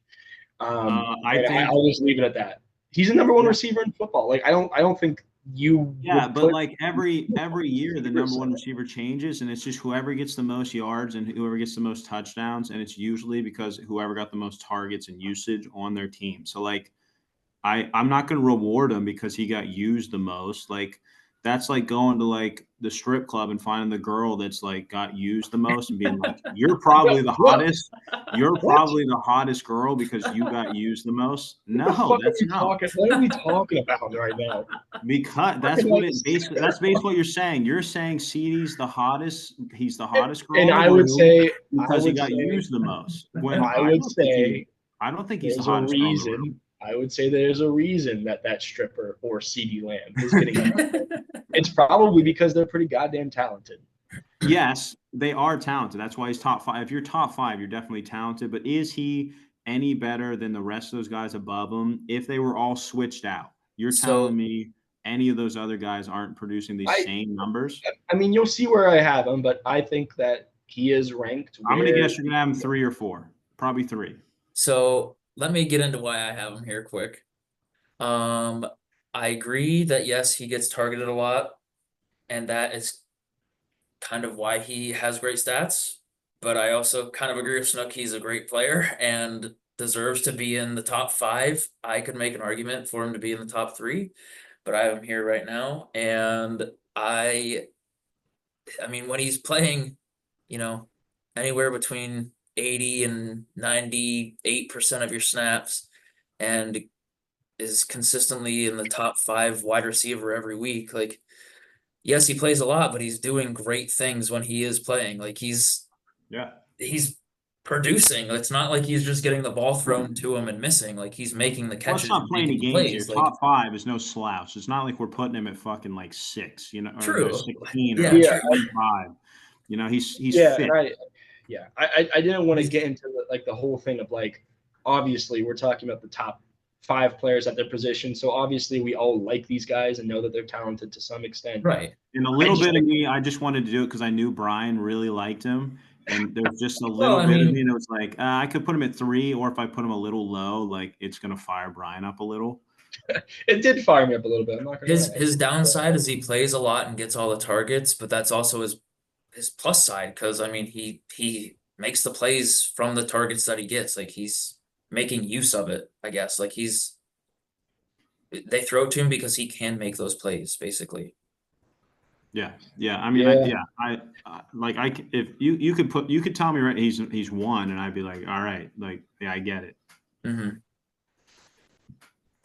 I also think it's crazy they haven't signed him yet. I do think that like the Cowboys they might be the worst run organization right now because they're really fumbling the bag. They're about to lose Dak, and now they're going to play around and just fuck around with Micah Parsons and CeeDee Lamb. Right. They're so stupid.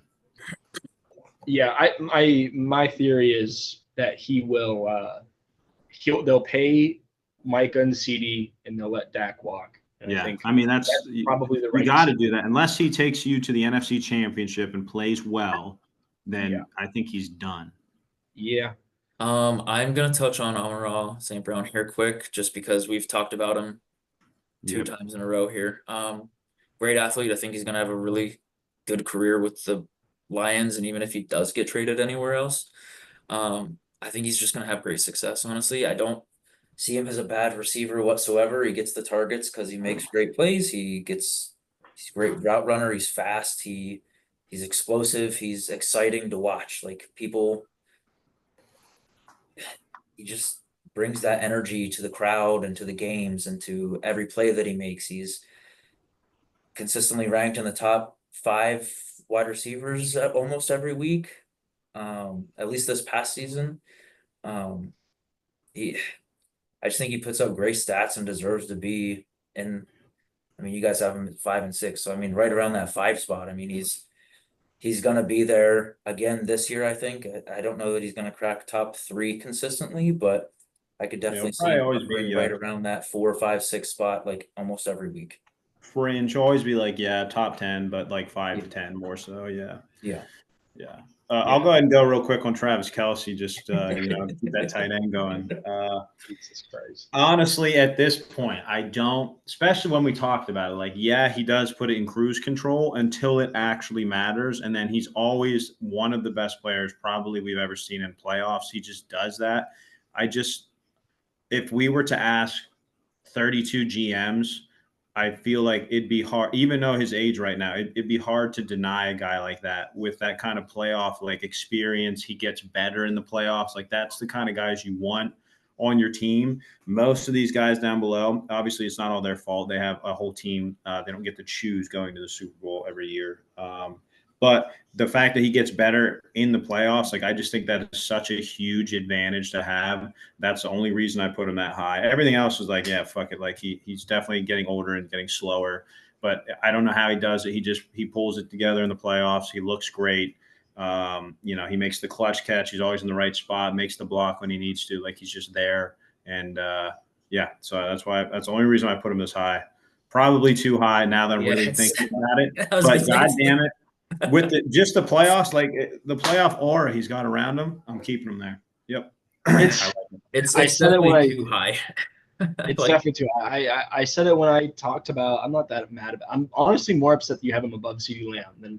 Yeah, that was. And I Travis switched up. I switched like my top 5 around so many different times, and I was like, this and this and this. But yeah, that's why I went with it. Just the playoff, like he just gets so much better in the playoffs, and I just respect that. Yeah, like I said at the beginning, I think you could have Travis Kelce anywhere on this list, and I'd be like, sure. I think there's a few players that you have to put over top of him, but clearly we just disregarded CeeDee Lamb. All right, I'll go real quick because I'm sure this guy's in your guys' top 3. Ja'Marr Chase. Man, this is a guy I had all over this list. I'm not gonna lie. I really, really, really thought about putting him at like as low as like 10 or 11. really? And then I had him as high as like 3. So kind of all over the place. I really couldn't figure out where to put him. I eventually just kind of put him at the boring place, which is 4. And the reason I'll just say again, we'll keep this quick. Ja'Marr Chase, game changer. He came in, instantly took the Bengals to a Super Bowl. Downfield target, he was really good. However, I think when you actually like look at his stats, he's worse statistically than even like DJ Moore. Garrett Wilson had a similar first 2 years of his career in terms of yards and catches, and had worse quarterback play. I'm not a huge Joe Burrow fan either, because Ja'Marr Chase had a better season without Joe Burrow for most of the year than he had with Joe Burrow. So I think it's weird to say this about a guy who's probably looking at a contract extension here shortly and going into his 4th year. But like, I do not know if I think Ja'Marr Chase is a top tier receiver yet. I think I need to see more from him. I need to see a full season of him and Joe Burrow, maybe a couple of years. And I think there's a reason why the Bengals haven't paid him yet. I think the Bengals value him less than the Vikings value JJ, and less than the Dolphins value Tyreek, and less than the Cowboys value CD, less than the Bears value DJ Moore. I think they don't really know what they want to do with him in terms of paycheck. And Ja'Marr wants to be paid like a number 1 receiver, and maybe he should, maybe he shouldn't. But, if the most amount of yards you've had in your career is 1,200, can you really put him above guys like, again, we just talked about DJ Moore. had more yards with fucking Justin Fields and had more yards with Cam Newton. And, even Debo Samuel had one season that was better with Jimmy G as a receiver than Jamar Chase has ever had. So it's really, really tough for me to put him in tier 1. I think he's very solidly the top of tier 2. And so you could probably put him 4, 5, 6, 7, 8, 9 and make it fair. And again, I don't want to be super negative about him. I know you guys are about to talk about him in a positive light, more positive than I just did. And I do think he is a talented receiver, and stats don't tell the full story. But, I think I'm a little bit skeptical. And I talked about before some players that might move up. Jamar Chase is a player who will probably move down. It just depends on how he does this next year. And if he's a top player receiver next year, then, hey, fuck it, I'll keep him where he's at. But he's talented. He's fast. He's got good hands. So it'll be up to Joe Burrow probably. So Jesus Christ. Here we go. I'll go quick. Wait, really? What the fuck, Mitch? What are you doing? So listen. I Oh, think this I is have gonna good be. reasons. It's all the team. It's really bad. No. Justin Jefferson. Yeah, very good. Will be in consistently top 1, 2, 3 position for wide receiver, depending on the week this year. I just think with Sam Darnold at QB, it's a downgrade. we go. Just It's going to be a really good. slight decrease Jesus. in ability. Like Dude, did you see what he did quarterback last ability. year? Do you see what he did last year with that shit squad team? At least he had Kirk Cousins though. For half half the year. Yeah, For for half half. the Kirk Cousins got hurt in week 8. Yeah, we'll and talk about it. Justin Jefferson was out from 5 to 14. And then still put up 1,000 yards. He or had something one ridiculous. Yeah. good week where he was top 5, I think. After Yeah, but he put up came back. 1,000 yards almost. And he played Dude. less than 10 games. Yeah, man. He put up 1,000 yards and only played 8 games. Listen, I'm not saying Yes. he's bad. He could he make was the projected. argument to put him at 1 and 2 here. Just I think with the downgrade at quarterback to have a full year back, and that's who you're I playing think- with, like I think Sam Darnold is an upgrade over Nick Mullins. and Oh my Jared God. Goff. true, but I mean, I think those guys suck, and Sam Darnold's at least My hot take is Sam Darnold's about to have a fucking great year, so Oof. I've been on it. Crazy Been on I it. don't know. I was excited for Hell yeah. JJ. No, dude, you thought he was a starter, you dumb fuck. They said No, Sam I thought Darnold he the was whole time. going to start eventually this season. No, they already said they wanted to set him anyway. You never know. Well, I What guess we're done with that debate. We don't even have to talk about Yeah. it. He's fucking cooked. With- Jeez. Justin Jefferson, I was gonna put at 1 or 2 here. I just, like I I said, thought that was the earlier, only guy that was a lock at 1 for everyone, to be honest. I thought that was just that's It's Mitch, you could look up 1,000 lists right now, and I don't think you'd find a single list that doesn't have him as 1. I just think the 2 people above have better quarterback play and will utilize. That's what's even Balance a crazier, little bit dude. better. He So played has like- nothing Not to that do they're with gonna the have- actual not- receiver. It has not everything that to do with the they're- quarterback. Justin Jefferson might have the best season wide receiver wise. Like, yeah, he could be number 1, but I just think it might be a down year for the Vikings in general. Like they are. Yeah, but remember, we're Going ranking downhill how good their fast. skill is. We're ranking how good these receivers are. I understand, but I mean, he can only do so much with bad quarterback play. Yeah, he had 1,000 yards in 8 games, Mitch. I understand, but that was also with Kirk Cousins for the No, first no, no. half. And then the last 3 games, he had what, Nick Mullins? And he had some other dude, some guy that they pulled him. He was like their 4th string. Jaron Hall. It was Yeah, Jaron, Yeah, that guy. like who is not in the league anymore. He is Yeah. not in the league. And he still hit 1,000 yards. I Mitch. That's understand, crazy. Dylan. I'm not saying Justin Jefferson's a bad player or that he won't make number 1. I'm just saying there's the potential that he's we not should also- going to be. Sorry to interrupt. We should also mention that Josh Dobbs did make an appearance in a Vikings uniform this year. Not that he's any Yeah. better, but like Hey, Josh So- Dobbs can sling it. because I Josh think Dobbs did there's get benched for Nick. I think Mullins. there's that slim potential that Justin Jefferson isn't the number 1 wide receiver this year. Okay, that's all I'm Alright. saying. That's why I Okay. put him here. And I think the 2 Okay. people above have better offensive schemes and better offensive quarterbacks and offensive plays that may propel them to the 1 and 2 spot over Justin Jefferson. All right, let me go first so Brian can fucking jerk off I'm over not this. joking. I'm not gonna not gonna glaze CeeDee Lamb that bad. I think at this point it's all just semantics for any of the people that we have left. Tyreek Hill, he's really fast. He's really good. He's on a team that they just they throw him the ball like 1,000 times. It's just it is what it is. I think he's probably going to start digressing here. He's like 34. That speed's going to start slowly dwindling, and then I think he'll slowly just kind of fade away into a normal receiver. But yeah, I think he's got a couple good years. But it's kind of hard not for him to be really good when their entire team and identity is built around getting that guy the ball. So I think he certainly regrets it. No, he left. I will say he's only 30. Is he 30? I thought he's 34. Yeah, and he won't be 31 until after this season. So really, I thought he was 34. No, he's only 30. I obviously someone as fast as Tyreek in his prime is probably not going to be able to keep up that speed into his 30s. But probably 32. Then he's probably got 2 or 3 more years. I think he'll be fine for another couple of years. I think the only other thing I want to say about Tyreek Hill. What do you guys think? Is he faster than Noah Lyles? Not even close. Dude, you get cooked. There's track speed and there's football speed. They're going to race, and I'm really interested to see. He'll lose by such a large margin. He won't let the video be released. I promise. Oh man. Yeah. Dude, Tyreek went to like an amateur college meet to like D3 kids, and he went and he won, and he thought he was the shit. I'm pretty sure it was a second slower than Noah Lyles ran, and that was in 60 meters. So now add another 40 meters. It's going to be so embarrassing. Yeah, Tyreek holds the record for. It's different though, because Tyreek holds the record for fastest speed recorded in the NFL.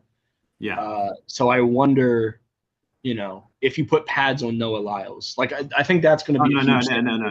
No. But he's going to Noah Lyles land, and it's not. Yeah, it's definitely. Yeah, I just think that's an interesting. When I saw that, I was like, good. I think Tyreek Hill should be racing more people, because I want to know how fast he is really. Because again, football speed is different. You're right, and I think. I mean, that's what everyone thought about DK, and then DK joined like one of those Olympic qualifiers and got cooked. So yeah. And DK's like, he had at one point had like the 3rd fastest time ever recorded in the NFL. So. Yeah. All right, let me hop in the CD real quick. I feel like there's not much to say, but apparently I was wrong. CeeDee Lamb was the #1 receiver in football last year in almost every statistical category. You can, I guess, talk about the targets, but he led the league in catches too, and he led the league in yards. So, he did things with those targets. It's not like, he was being force-fed and then didn't produce. I think he did things with those balls. And I think, again, this is another guy similar to Amon-Ra St. Brown, where 2 years ago I thought, CD is a slot merchant. He's a guy who needs to operate in the slot. He's not a downfield threat. And I think I was a little bit biased because I had him in fantasy football, but I think he showed that he has every route tree in his arsenal that he can use, and he can catch the ball and be a threat at every level of the field. And I don't think every receiver on this list has that ability. I think there are some receivers on this list even that don't have as much versatility as CeeDee Lamb. And I think, again, projecting on the next year, the Cowboys are not changing what they're going to do. So they're going to continue to sling the rock. I really, really hope that CeeDee Lamb signs so he can be my keeper. But, if not, wherever he goes, he is going to continue to be, a top 5 receiver. He is just that good, regardless of his targets and regardless of, whatever the criticisms you want to make. I would definitely have him over Jamar Chase easily. So here I have Tyreek Hill. I guess me and Brian have the same one here. Like you said, Dylan, he's just really fast. As Brian says, really freaky deaky. But what a terrible.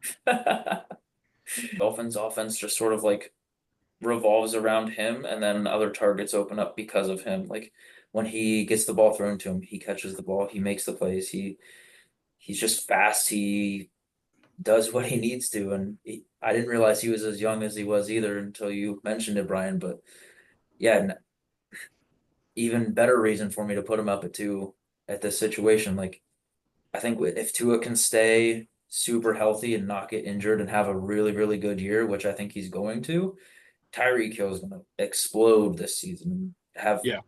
maybe his best season in his career by far, honestly. I don't know. He had 1,800 yards and I think he 13 could do it again touchdowns. this year if Tua and him connect like all season long and he makes those plays.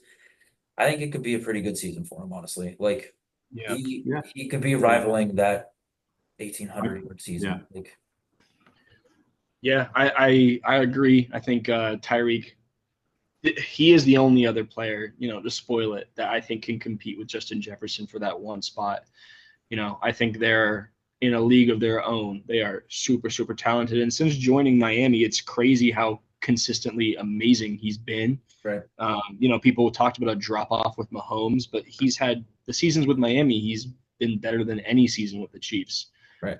In terms of catches and yards and touchdowns for the most part.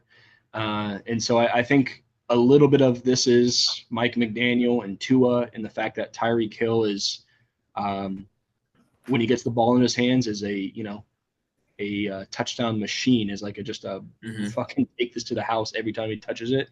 And Tua has the fastest release of any quarterback in the league. So, I think it's he's easily up there. And I think the last thing I want to say about Tyreek Hill is when you watch interviews with quarterbacks and they're, I think about Cam Newton did on his podcast where he was like drawing up the perfect play, and Jordan Love on that interview was talking about his perfect play, and Pat Mahomes was talking about his perfect play, and all these quarterbacks are talking about like what their perfect play is, and they always choose Tyreek Hill as the guy to run that play, and there's a reason for that. And I think the reason that they're not picking Justin Jefferson is something I'll touch on when we get to Justin Jefferson for me, but I think Tyreek Hill has game-breaking speed.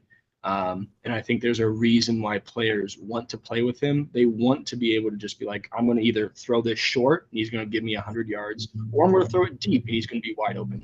And quarterbacks love that shit. And I think, again, the people who matter when it comes to these receiver rankings are quarterbacks. And if they're putting Tyreek Hill at number one, then he has a case for number one. I just can't do it because personally, I think Justin Jefferson is better overall. But yeah, go ahead and defend Ja'Marr Chase.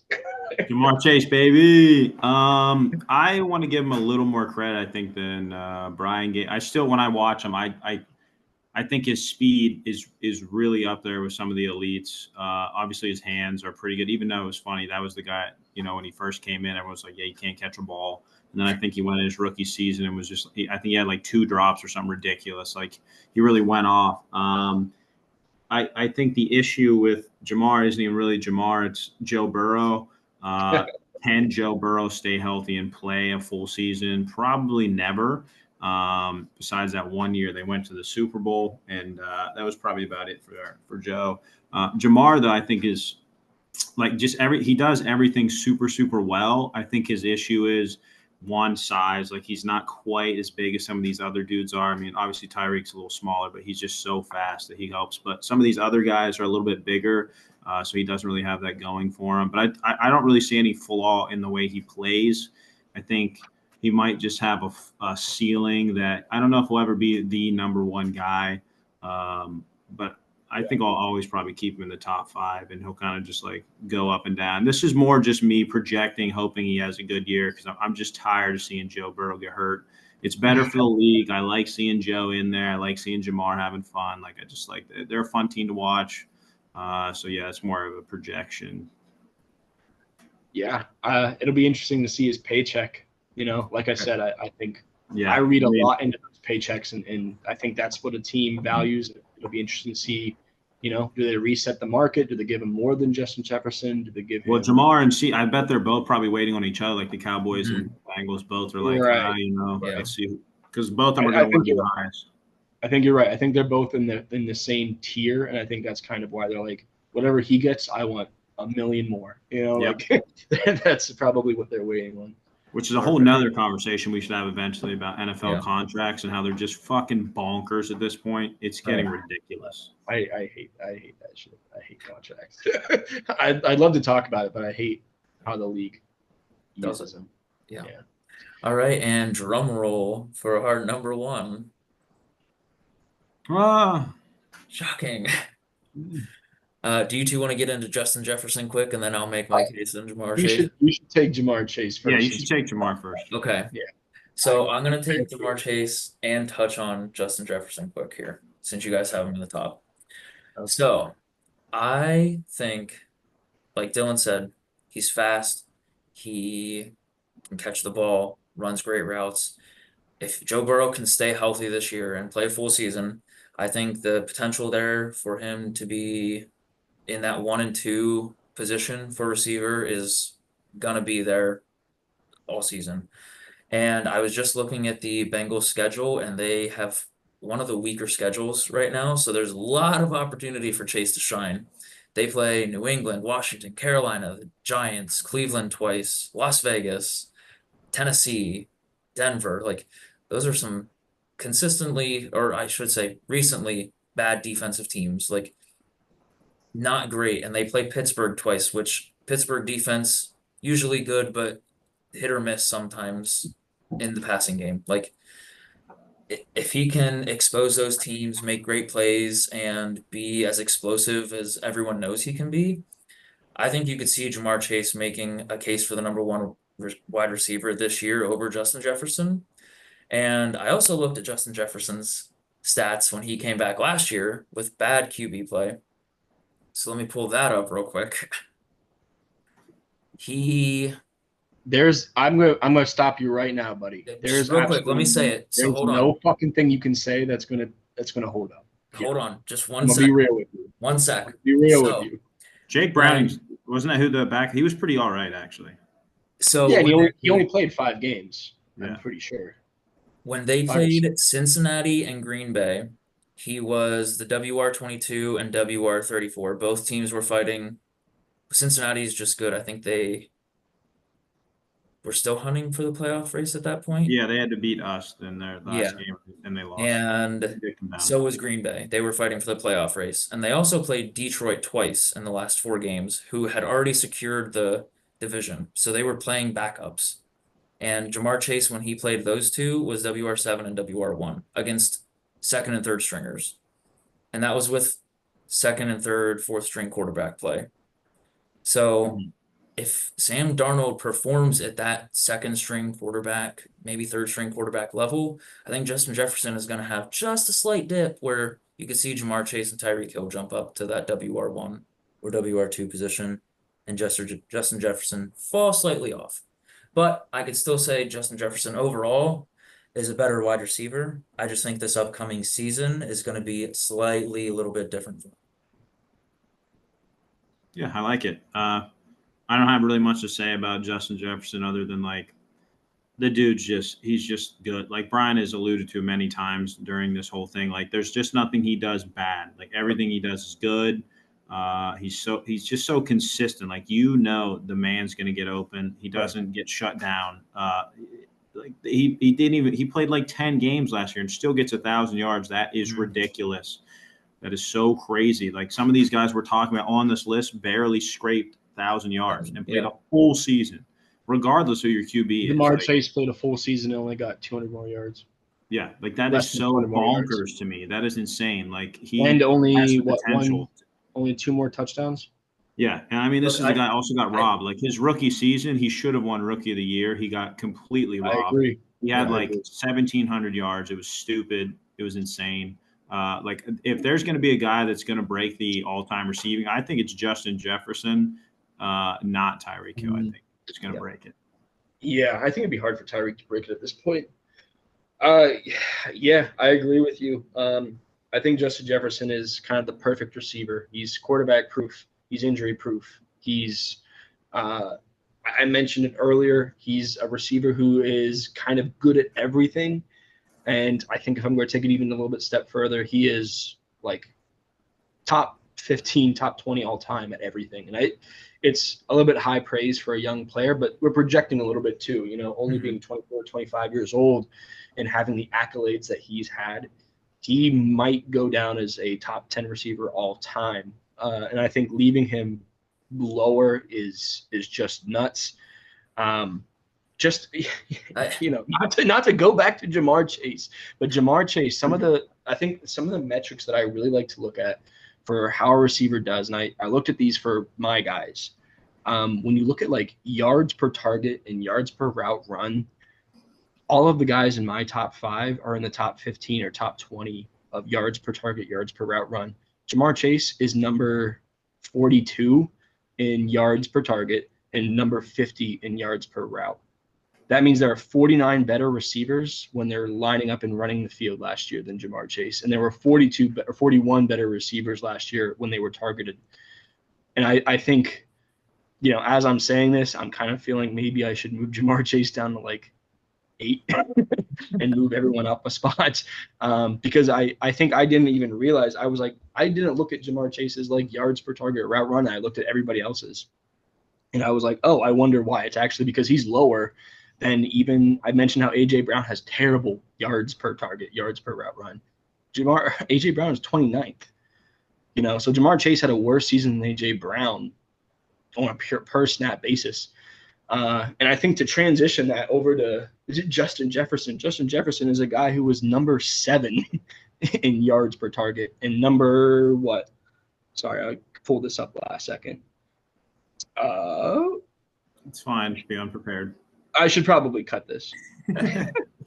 Was number 7 and number 11 in yards per route run. So number 7 in targets, yards per target, number 11 in route run.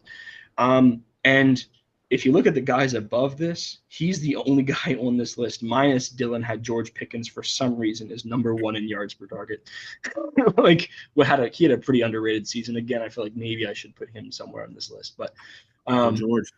Anyway, Justin Jefferson with only 8 games. And I know that the stat sheet says 9. I had him in fantasy last year. The game he got hurt had 1 catch for 4 yards.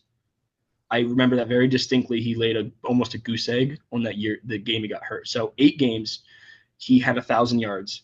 He had 5 touchdowns. He had something like 60 catches, right? Mm-hmm. If you just double that, right? Just double that. That's 2,000-yard season.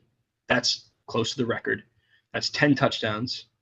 That's 120 catches. He's like easily the best receiver in football if we're looking at the stats.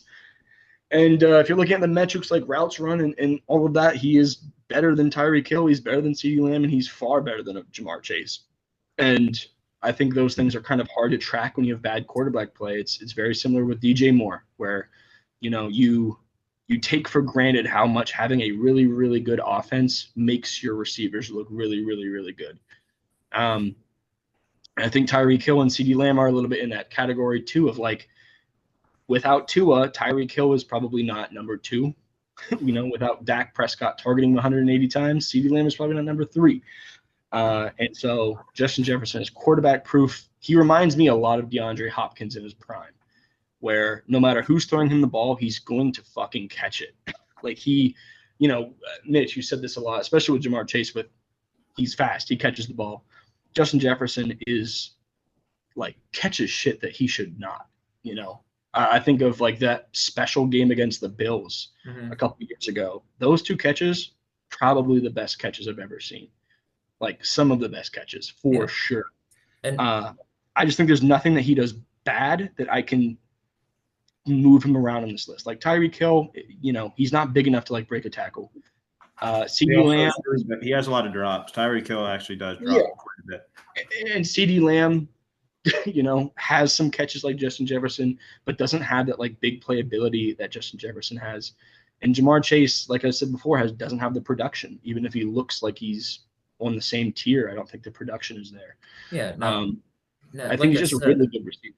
Like I said, Justin Jefferson, if we're going like, current active all-time players, probably, number 1. But I'm also looking at, how I think they might do this year as well, just based on their current situation with their teams. I'm not saying Justin Jefferson is like the 3rd best wide receiver in the league. I'm just saying like right now I could see him maybe slightly slipping just a little bit down to that level. And I think it'll still be a close race. He might finish WR1. Yeah. He could easily do It's- that. Like, I'm not it's saying he fair. wouldn't. I'm throwing I out think for the hypotheticals sake here. of, I appreciate for the sake of debate. But I think as I've like been looking at the stats and we've been having these Yeah. conversations, I think Jamar Chase is way overrated. And I think I overrated him on this list too. I think I would rather take guys that had 5, 6, 7 over him easily, and maybe even Marvin Harrison. But Yeah. Oh my God. The more we think about it, yeah, maybe Marvin Harrison. I might have put Travis Kelce at 2, honestly, instead. All right, still. But I think it'll be interesting to track their careers. They went to the same college, they played together. And you know, I think the fact that Justin Jefferson has been better than Jamar Chase with worse quarterback play, I think is something that we have to think about when we continue these Right. debates. Yeah, I think I had nothing else to add here about the receivers. Cool. Yeah, I mean, I think we all have some pretty good lists and got through everything we needed to talk about, made some good pitches for why these guys deserve to be where they're listed. Might not agreed on everything, obviously, but I think honestly, all of our lists turned out great. Thanks everyone, and we will see you next episode.